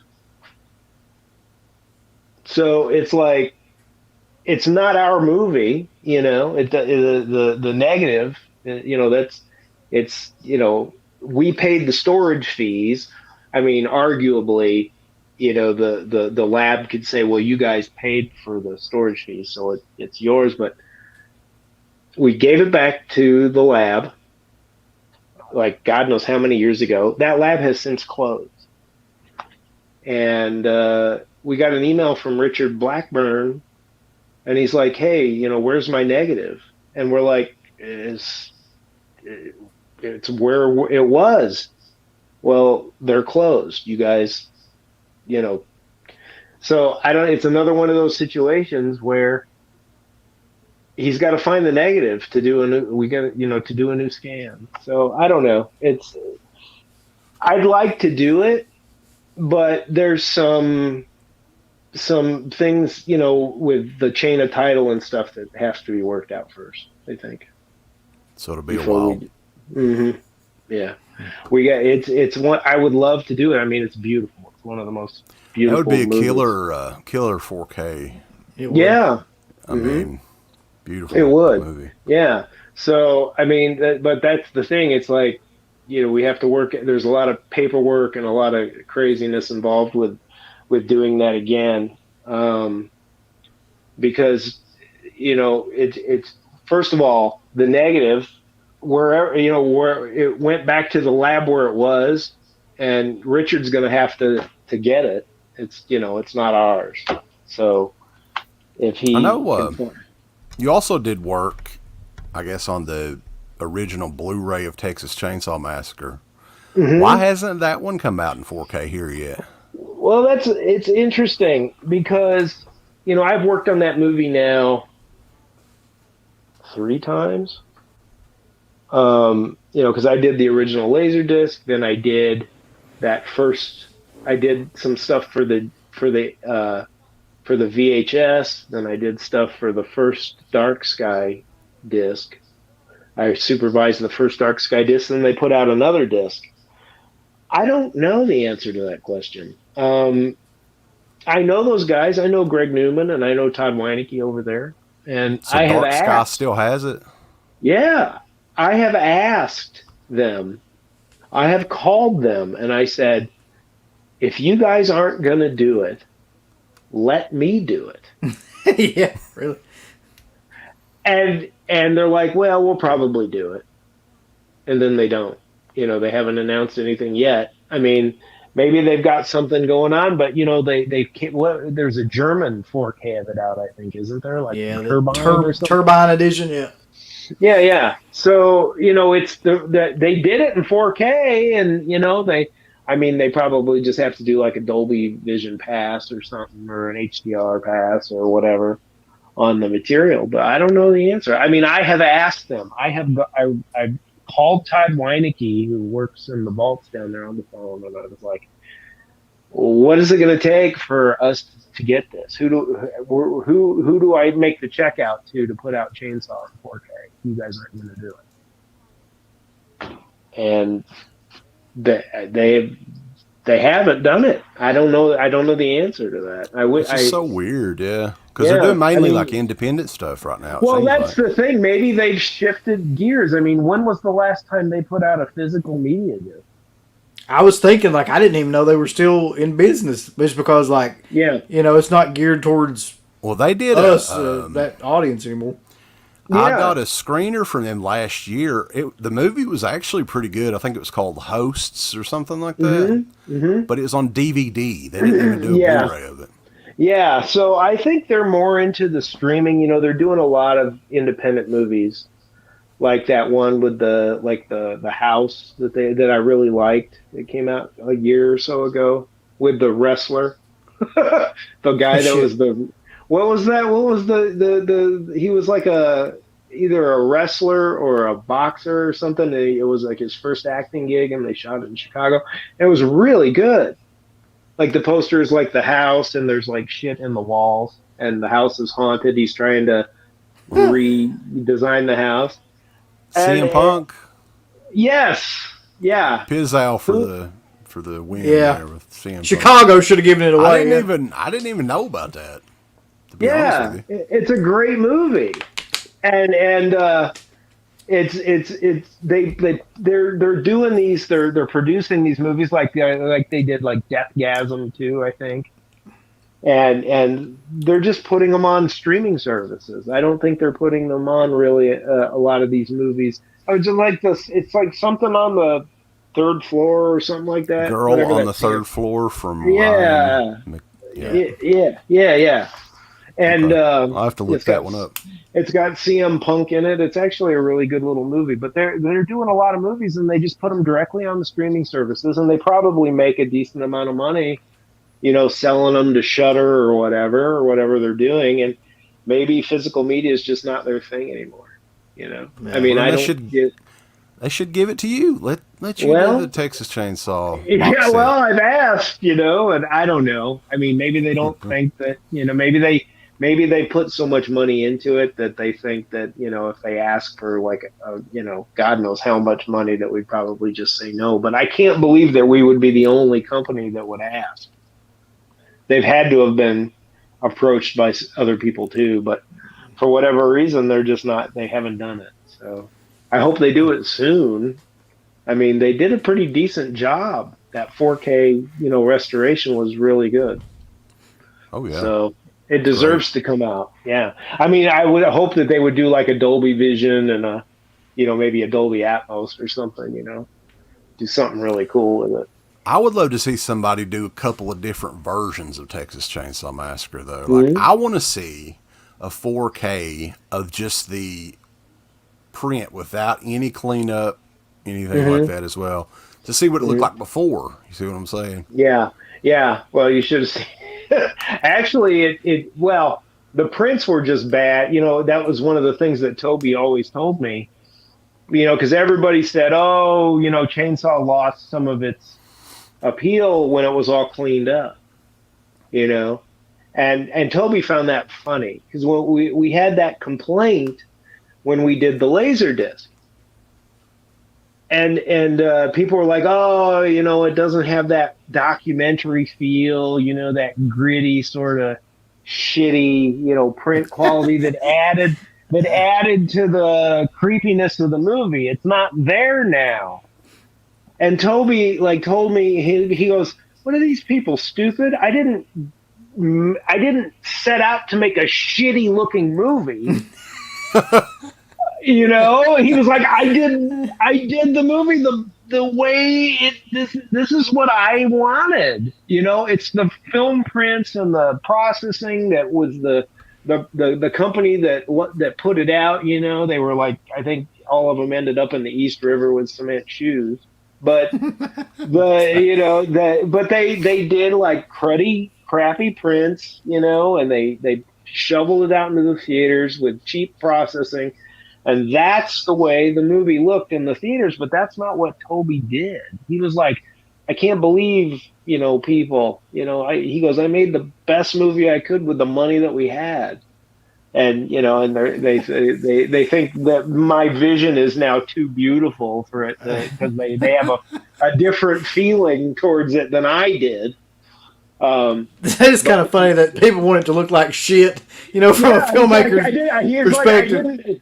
Right. He goes, I didn't make this movie to make it look like shit, So, but that's, but people, you have in your brain, you remember things. You remember. I mean, there's things that I remember when I was a kid going to movies, and I remember specifically weird things about Jaws 2 of all movies, So you have these memories in your head, and sometimes you think that that movie's supposed to look that way because that's the way you saw it in the theater, but maybe that's not the way the director wanted it to be. And that's the situation with Texas Chainsaw.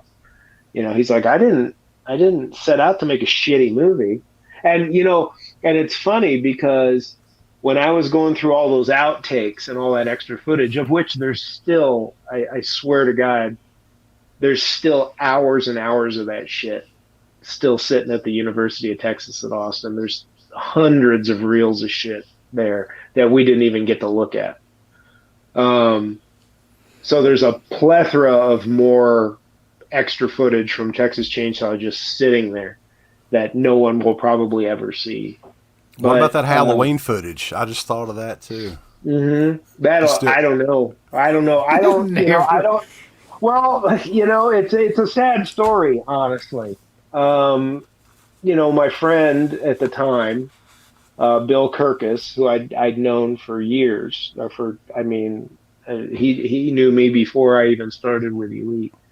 He ended up with the footage and tried to get a deal going with Malik, and it didn't go anywhere. Malik Akkad is like, look, it's all up to him.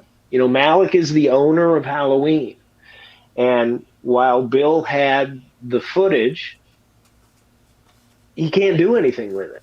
It's like you can own that footage, but you can't monetize it because you don't own the intellectual property. You might have the physical outtakes, but you have no way of exploiting it legally without getting Malik involved. And Malik just wasn't interested. For whatever reason, he wasn't interested. And then I guess it was probably, God, that's been years ago when that was all. I was thinking we talked about that the first time we had you on the show, if I'm not mistaken. And then a couple of years ago, we were approached by a guy who came to us with another documentary idea for another film series. And then the subject of Halloween came up, and he goes, well, why don't we do a documentary about the unseen Halloween? Maybe we could do something with Netflix. Maybe we could do this. Maybe we could do that. And we were all like, this is a great idea. And we started talking to the guy about this other documentary, and Halloween sort of came up in passing. And then for whatever reason, and I don't know why, and I'll say it because it actually bugs the shit out of me that this happened. Bill and I'll be completely frank and honest, Bill got upset that for some reason he thought that he was being pushed away from the negotiations of this. And I was like, we were just talking to the guy about setting up a deal and maybe getting to talk to Malik one more time. Maybe we could do this. Now there's some interest. The new, because I mean, the new Halloween hadn't come out yet. The real sequel to Halloween hadn't come out yet. And so there was this renewed interest in Halloween. So why don't we do it? And for some reason, and this happens, he's been a friend of mine for decades, and somehow he thought that we were cutting him out of the deal or doing a deal without his involvement. And I'm like, how can we do a deal without your involvement, Bill, when you're the one who owns the footage? Don't be stupid. You own the footage. How are we going to do anything without you? What do you think? We're just going to snap our fingers and the Halloween footage is going to appear in our laps when you have it? We're not cutting you out of anything. And it strained our relationship. And I haven't talked to him since. And, and I got very angry because we were trying to help him. He screwed up the first deal, and I reminded him of that. And I said, we wanted to do this for you because you screwed it up the first time, and we didn't want it screwed up the second time. And then that was the last time I think I spoke to him. And it's a shame, but Malik's not interested in doing anything with it. I think he should. This is kind of old news as well, so a lot of people may not know exactly what we're talking about. Mm-hmm. Yeah. Well, I can tell you because I've seen it. There are hours of footage there's hours of footage from the original Halloween that's in beautiful shape right out of the camera. I mean, it's absolutely gorgeous stuff. And what happened was we got a line script. I don't know if people know what line scripts are, but line scripts are scripts of the film that have different sections of the movie. They all have numbers on the script. Like it'll say, okay, this scene's number 25, this scene's number 26, this scene's number 27. And you can take that line script and say, okay, the scene with Jamie Lee Curtis in her bedroom when she sees Michael Myers in the clothesline, staring up at her in the window, that might be on the line script. That might have like 48 written on it. And so we'd go into the boxes of stuff, and all the reels had numbers on them, on like rubber banded with Post-it notes. And we'd see number 48. We'd go, oh, and we'd take the 48 and we'd look at it, and sure shit, it's another take of that scene or that shot from Halloween. And when we found out what we had, and believe me, it's like a 5-foot tall bunch of boxes with little tiny reels of just about every single shot. I called Tommy Lee Wallace, and I was like, what is this? What? I mean, I know what it is. It's outtakes, but what do we have? And he said, there was Halloween was low budget. So when they did things for Halloween, it was like they did 3 takes max. And if they didn't get it on the third take, they just used what they had. They didn't have enough money or time to be like Kubrick and shoot 50 takes of something to get it right. They were like, we had enough to do like around 3 takes max for each shot in the movie. And what we had were the 2 shots that they didn't use. So we had everything. I mean, there was outtakes of Lindsay that I just pulled a reel out when Lindsay's like, in the laundry room trying to pull what's her name out of the window. I can't remember her name now. Nancy. Yeah. And there's an outtake where you can see her like she's just a kid, she's like 10 or something, and she's pulling the actress through the window, and you can see that she's getting frustrated because she doesn't think she's doing it right, and she just stops and she turns and she looks at the camera, and she's like, "What do I do?" You know, and it's stuff like that. The opening scene of Michael killing his sister. We have a take of that where when he looks at the window to see his sister with the boyfriend, remember, you know, he looks in the window and then the boyfriend leaves and then she goes upstairs. He's like sticking his hands up her skirt or her shirt and stuff and like fondling her. He's like feeling her boobs and stuff. You don't see that in the movie, but they filmed a take of that where he's like being aggressive with her and she's like, "Oh, I got, you know, you got to go." And then he comes into the kitchen and grabs the knife. And the funny thing is the whole upstairs, remember he puts the mask on and you see the mask go over the lens of the camera? Like you can see through his eye holes at the beginning. Mm-hmm. Yeah. Because we have the original negative, that optical is not there. That was an optical that was printed onto the negative after they had made the movie. So we have the whole scene without the mask. And you can see the actress that played his sister nude in her bedroom without the mask as he's stabbing her. That's the kind of stuff that is there, and Malick doesn't want anybody to see it, I guess. I was wondering, like, how in the fuck is that not out? You know what I mean? Like, with everything else being... I mean, I'm out of it now. I'm not, you know, if Bill wants to do something with it, that's fine. But Malick, I mean, it's up to Malick. And I guess, you know, I always said, like, one time when I was going to L.A., I talked to Malick years ago. And I tried to explain to him what it was, and I don't think he quite got it.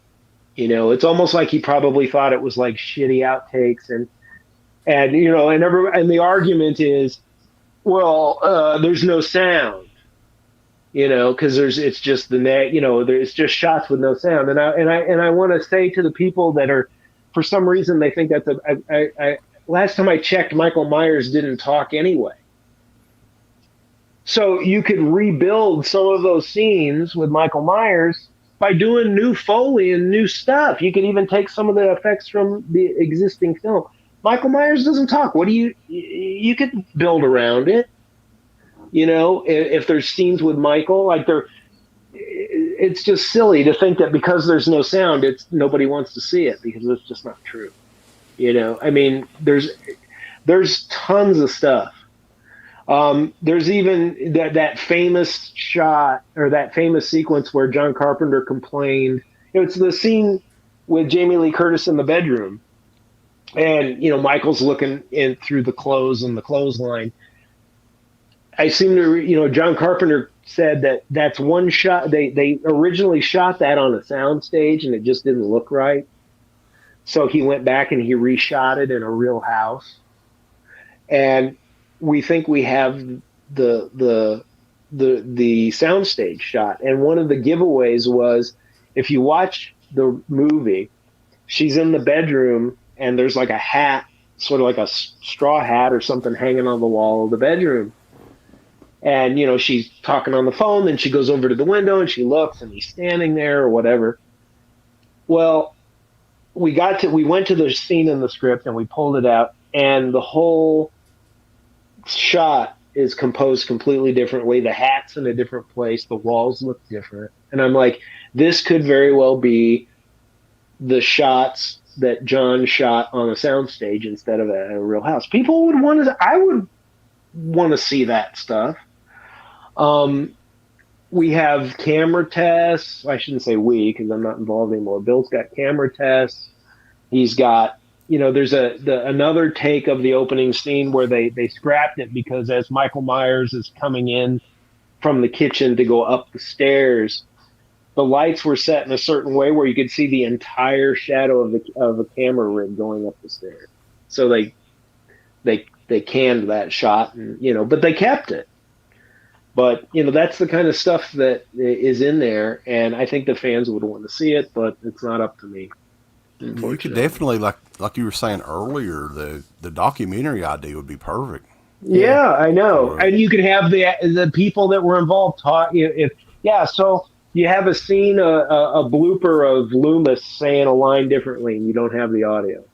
You know, so you show the thing, like we briefly put up at the time, we put up a clip on YouTube of Nick Castle in the Michael Myers outfit when he's laying on the ground after being shot at the end of the movie.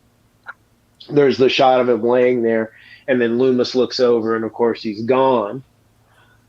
But we have this crazy shot of Nick Castle in Michael Myers' costume, and he gets up and he starts like doing an Irish jig in the costume, like, you know, like John Carpenter yells cut, and then he gets up and he starts dancing around in the Michael. I mean, it's just silly things like that, but it would be fun to see what else is in there. There's hours of footage. I mean, if what Tommy Wallace said was true, and that they shot 3 takes and they got rid of 2 and kept the one good one, then there's probably a good 3 to 4 hours of footage sitting in those cans that are alternate takes or stuff that they didn't use. So probably no one will ever see it. So it's just that's so sad. Like, yes. God. I know. Well, yeah, because I mean, it's been at least 13, 14 years at this point, right? Since he found at least, it. Yeah. And I've talked to Malik, and he just, I don't think he gets it. I don't think he understands exactly what it is. I do know the first time. Has he seen it? No. I've seen some of it because I transferred some of it off. Uh-huh. But I haven't seen. I mean, I remember one Christmas where I went home to Illinois, and we just basically got the line script from Tommy Wallace, and we sat on the floor, and we just said, okay, we got, we're all on vacation. It's Christmas break, and we went through everything.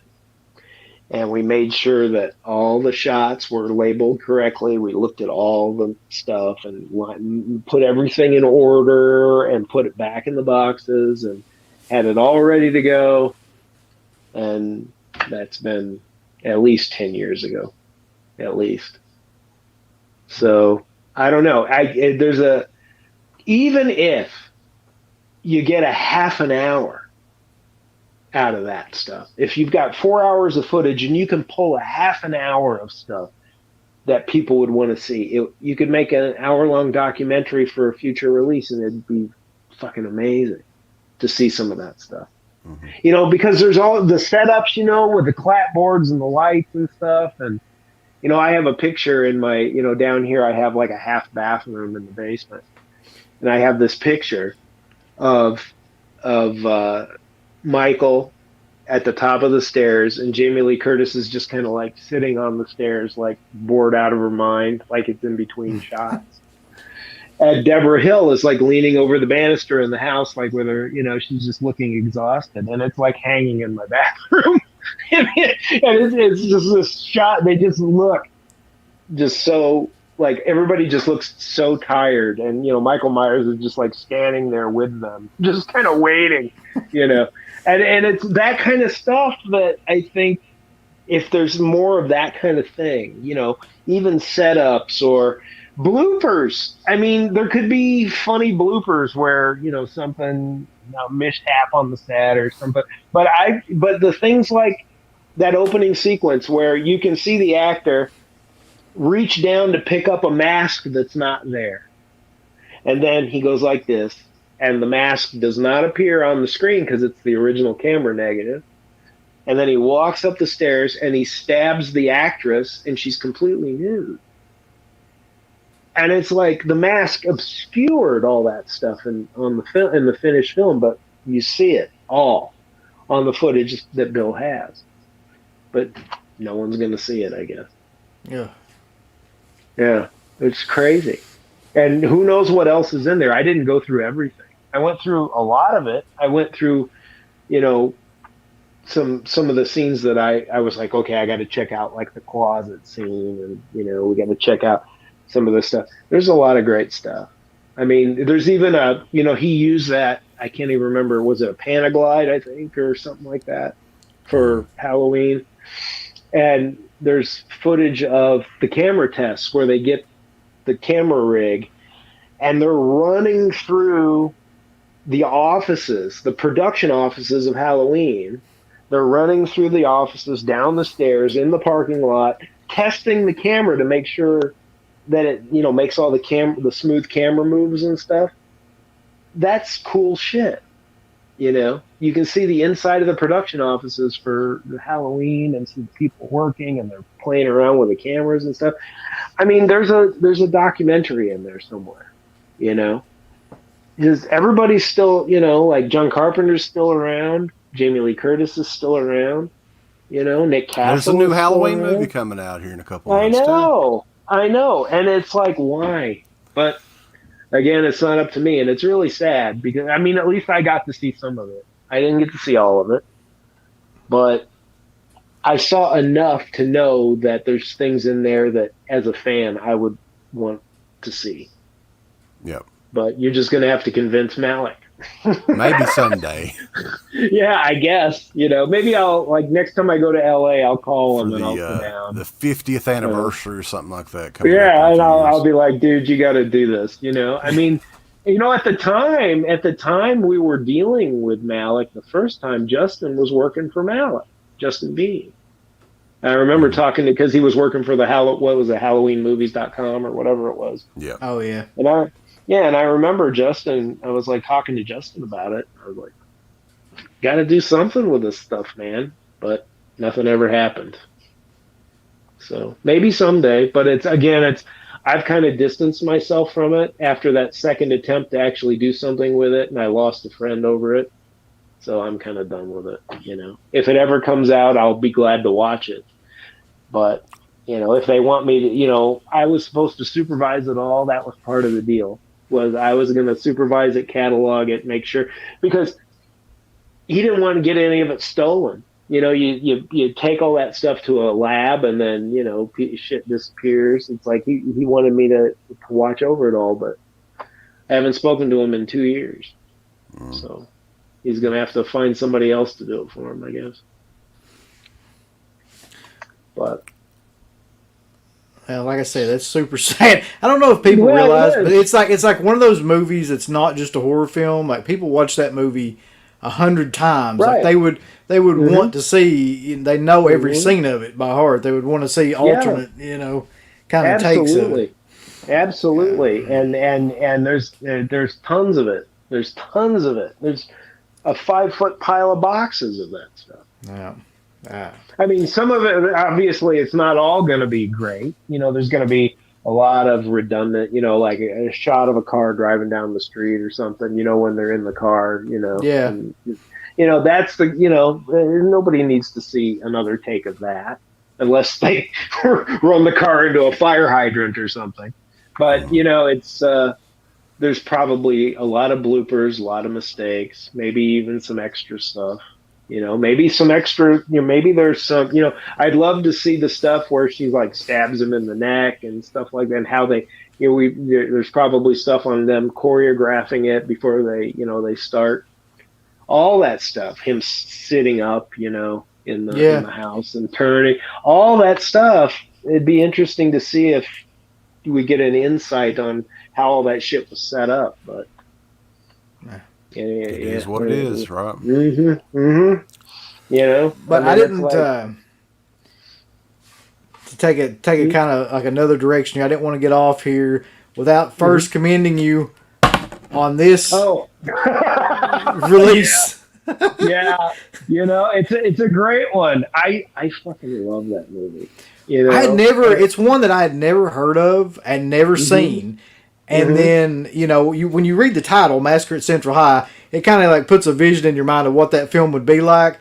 And it's nothing like what that would be. I mean, it is in a way, but it's like, it's a much more kind of complex movie than that title would. Right. It's like a sort of like a caste system in the school, the different cliques that, kind of, and then one person comes in to sort of show them all who's boss, and it's, I love it. Yeah, it's great. And I've always liked the movie. I mean, Rainbow Smith is amazing. And, you know, right before COVID happened, or we were at a convention, it was, I think it was in October or November before COVID happened, and Robert Carradine was at the show. And I sat down and I showed him the transfer, and he was just like, I can't, but he goes, I don't think this movie looked like this when we put it out in the theaters. You know, he's like, I don't remember the movie looking like this. And he was just like, I cannot believe, you know, it's finally coming out. He goes, I don't even know. I think it did. It came out on VHS, I think, years and years and years ago, but I don't think it ever came out legally in any other format. Well, it seems like that one just kind of dropped. Like you didn't have a release date or anything. It was up we there surprised day, everybody, right? And we did that. There were two during COVID that we put out. We put out Manchester Morgue, and we put out Massacre at Central High. And Manchester Morgue we put out early because we had announced it for, I can't remember what the date was, and then we got them done in like July. And I said, you know what, fuck it. Everybody's miserable. COVID is killing people, and people are home. They need, you know, let's give them something. And so we put Massacre at Central or Manchester Morgue out early. And then Massacre at Central High, we did do that. We just said, we're just going to drop it on our website. You know, no pre-order, no, hey, it's coming in 3 months. We're just like, oh, by the way, it's live now. And people were like, oh, shit. You know, I mean, we, you know, it was just something to do for, you know, the fans we know a lot of people. I mean, my mother passed away from COVID. So, you know, it's one of those things where we just wanted the fans to have something to be happy about, because we knew a lot of people were suffering and a lot of people were miserable. And we just we didn't want to say, hey, we're putting out Massacre at Central High and it's going to come out in 120 days. We just quietly did it and then just said, hey, it's how does that typically work like that? I mean, you have it boxed up for a couple of months and then. Well, we do that way now. You know, not everybody does that. I mean, it was really funny. I'm not going to say who it is, but I was just talking to somebody. What was it? What's today? Friday. I was talking to somebody Tuesday, and they said, oh yeah, we got to QC this, and I got to do a re-encode, and you know, we got a lot of work to do still, and you know, and I'm like, it's the middle of fucking June, and it's supposed to come out in August, and you guys aren't even done with it yet, but we don't work that way. I mean, early on it was hard to keep street dates, but we've learned that we just kind of quietly work on stuff. I mean, I'm working on 2 more 4Ks right now that we'll announce soon. But they're almost. Ask you about that. I was just going to ask you about they're almost done.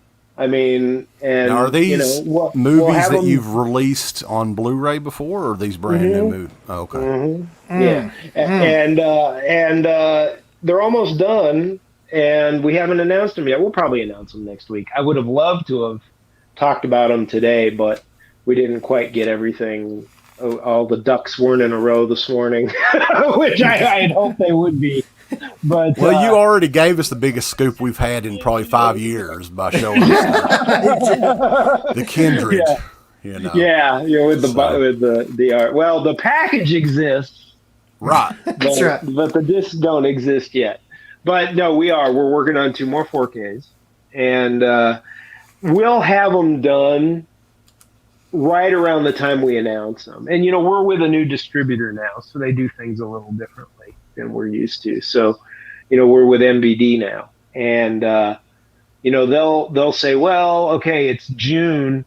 The next street date for a product that we will release will be in like November.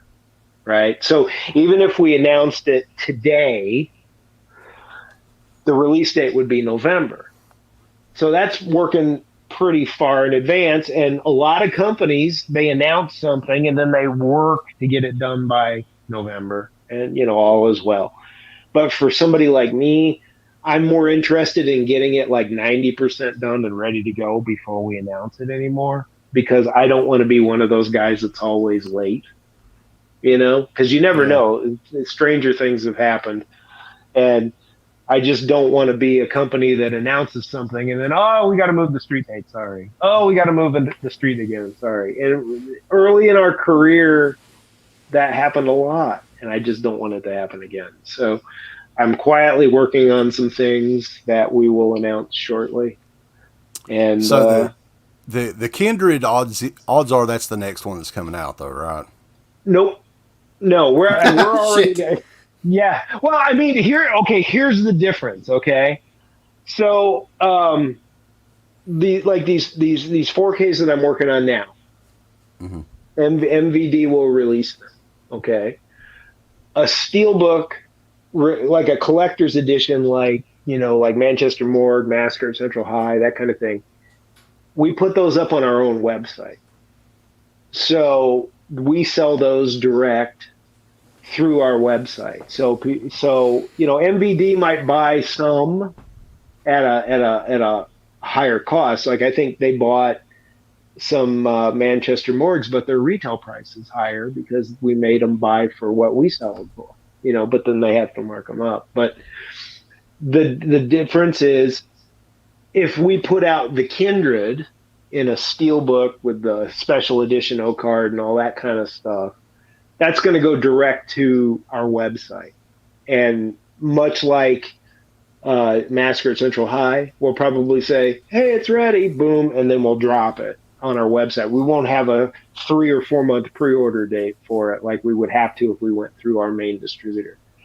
So, maybe the Kindred will come out before these other two do, just because the other two will probably be like October, November. But if we get the Kindred done, we'll just drop it when it's done, because we don't have the pre-order cutoff dates. One other quick one here. My buddy Rob sent in a super chat, and I forgot his question.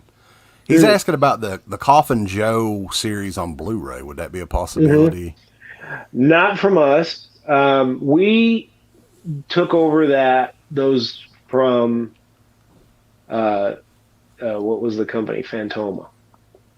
And we ended up getting the materials from Fantoma, and we just improved them and put them out with the different extras and whatnot on DVD, because that's all they had. Now, at the time that we did it, they said, well, the negatives for these movies, they were in Brazil. And as they were, now I heard this from the Fantoma guy. He said, as they were scanning them, the negatives were just kind of shredding in the scanner. There was things, pieces of the material were just falling on the floor. And he said they were talking about maybe never being able to scan those materials again. Oh, wow. So, but I'm not gonna. There's grumblings of, not from us, but we were approached to work with somebody to put out some Blu-rays, but we haven't heard anything for a while.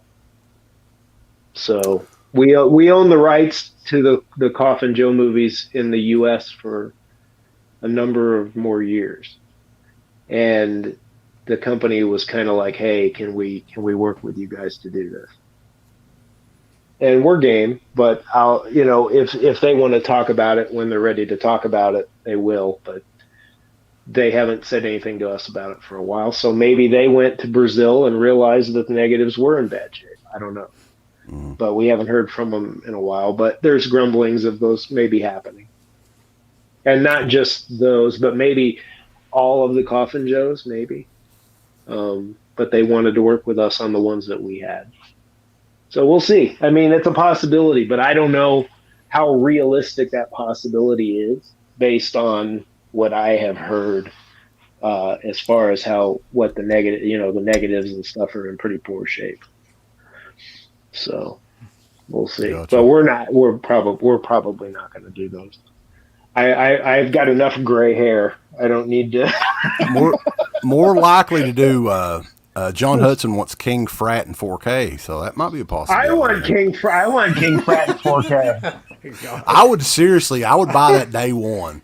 I would too. I remember the movie as Delta House on VHS. Yeah, have the company that owns it call it, and we'll do it. King Frat. If you know the owners of King Frat and they have the material, have them call our office, and we'll do. I want to do research on it when I get to work on Monday. You'll because that needs to happen. The best theme song ever in a movie. I would do King Frat in 4K if we could somehow do it. I would do that. All right. So if anybody out there knows, the owner, get in touch. Call Jerry in our office. I'm sure he'll be like, King what? What? I know King Frat, but maybe Jerry doesn't. But yeah. But Don, this has been like the most fun I think that we've had since we come back. Yeah. Well, I'd love to do this anytime. So we could talk about anything. Yeah, a lot of great stories and stuff like that. And I mean, we've kept you on here for over 2 hours. You know what? I got up at like 5:30 this morning, and I went, "Oh shit! I got this thing at like," because I joked with you guys. I said, it's 10 o'clock is past my bedtime, and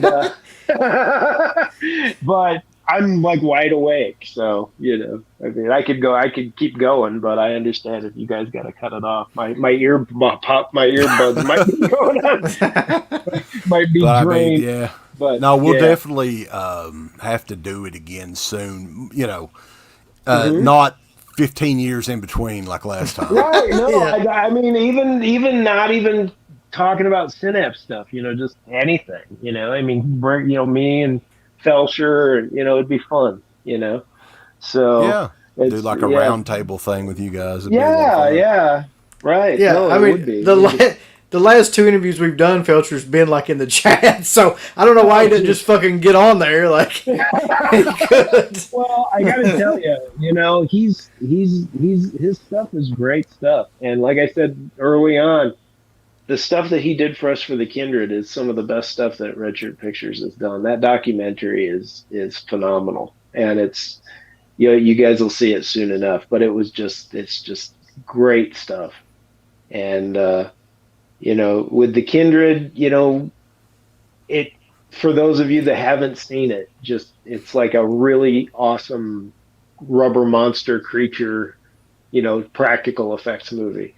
And it's going to be worth the wait. So cool, yeah, buddy. We appreciate you coming on here and spending all this time with us. Yeah, no problem at all. We'd love to have you back on at some point. Absolutely. I mean, maybe when I announce the 2 4Ks that I'm doing. Sure. Yeah. we can talk. I mean, that might be next week. So I was trying to get these announced. To like this week, and then we could have talked about them, but I'm gonna keep them under wraps until we're done. But at least you got the Kindred scoop on the packaging anyway. Yeah, we definitely appreciate that. We no problem. We are looking forward to all this stuff, and hopefully, you guys doing conventions coming up any? Or? Yeah, as a matter of fact, we are doing 3 this year. We're doing Flashback in Chicago, and that is at the end of July, first weekend of August. And then we're doing Horror Hound in Cincy. And then we've got Cinema Wasteland coming up. So, we're scheduled for all of those. So hopefully, we'll have a bunch of new stuff. But we haven't done any conventions for over a year and a half. So I think the last convention we did was in Canada in like November before the pandemic started. I was just thinking, like, you imagine how crazy those are going to be when people can actually go back and like, oh my God. Well, I'm going crazy not being at them because I'm still used to it's like my break. The shows, they break the monotony of this business. You go for a weekend and you just go have fun. You know, all three of the shows are awesome. And if you've never been to Flashback or Horror Hound or Cinema Wasteland, you owe it to yourself to go to these because they're really, really fun. And it's like our little getaway, even though we work tables and we have to talk to the fans and, do the convention thing, they're still a lot of fun. And hopefully we'll see you guys there, at the one or all of them this year. But it is going to be crazy. I was just speaking to Jerry about that. I said, people are going to be antsy to go. And I think these conventions are going to be really, really busy. Yeah, they'll be huge. Mm-hmm. I think Horror Hound's going to be crazy big. It's big enough anyway, but I have a feeling that because everybody's been gone from the shows for so long, it's going to be a madhouse. So I'm looking forward to it. I'm a little kind of still freaked out, over all this, yeah. All the COVID stuff, but we'll see how it goes. I mean, I think we got to get back to normal. People have to get back to doing their thing. So, and this is a great way to do it, to get back to the fans. So. All right, man. Well, we appreciate you again, and whenever you make that announcement, we'll send you a message. Hopefully, we can get you back on and talk about it. Okay. Yeah. Well, maybe it'll be this week. Today's Friday. It'll be next week. We'll see what happens. Okay. They're fun ones too. So cool. All right, man. I appreciate it. No problem at all. Appreciate everybody checking the show out. Don May Jr. at synapsefilms.com. Synapse-films.com. Or the other one too. I think the other one works now too. Oh, does the other one work now? Okay. We bought them both. You can check me and Uncle Bill out over at DEADPIT.com. See you guys. All right. Thank you. Thank you. See you, Don. Mm-hmm. Thank you to all of our supporters on Patreon. DEADPIT on Patreon.com is the only place to check out a complete archive of the old DEADPIT radio shows all the way back from 2005 on, in addition to the midweek shows and fan commentaries, exclusive podcasts, and much more. DEADPIT on Patreon.com if you're interested. Tiers start at only $1.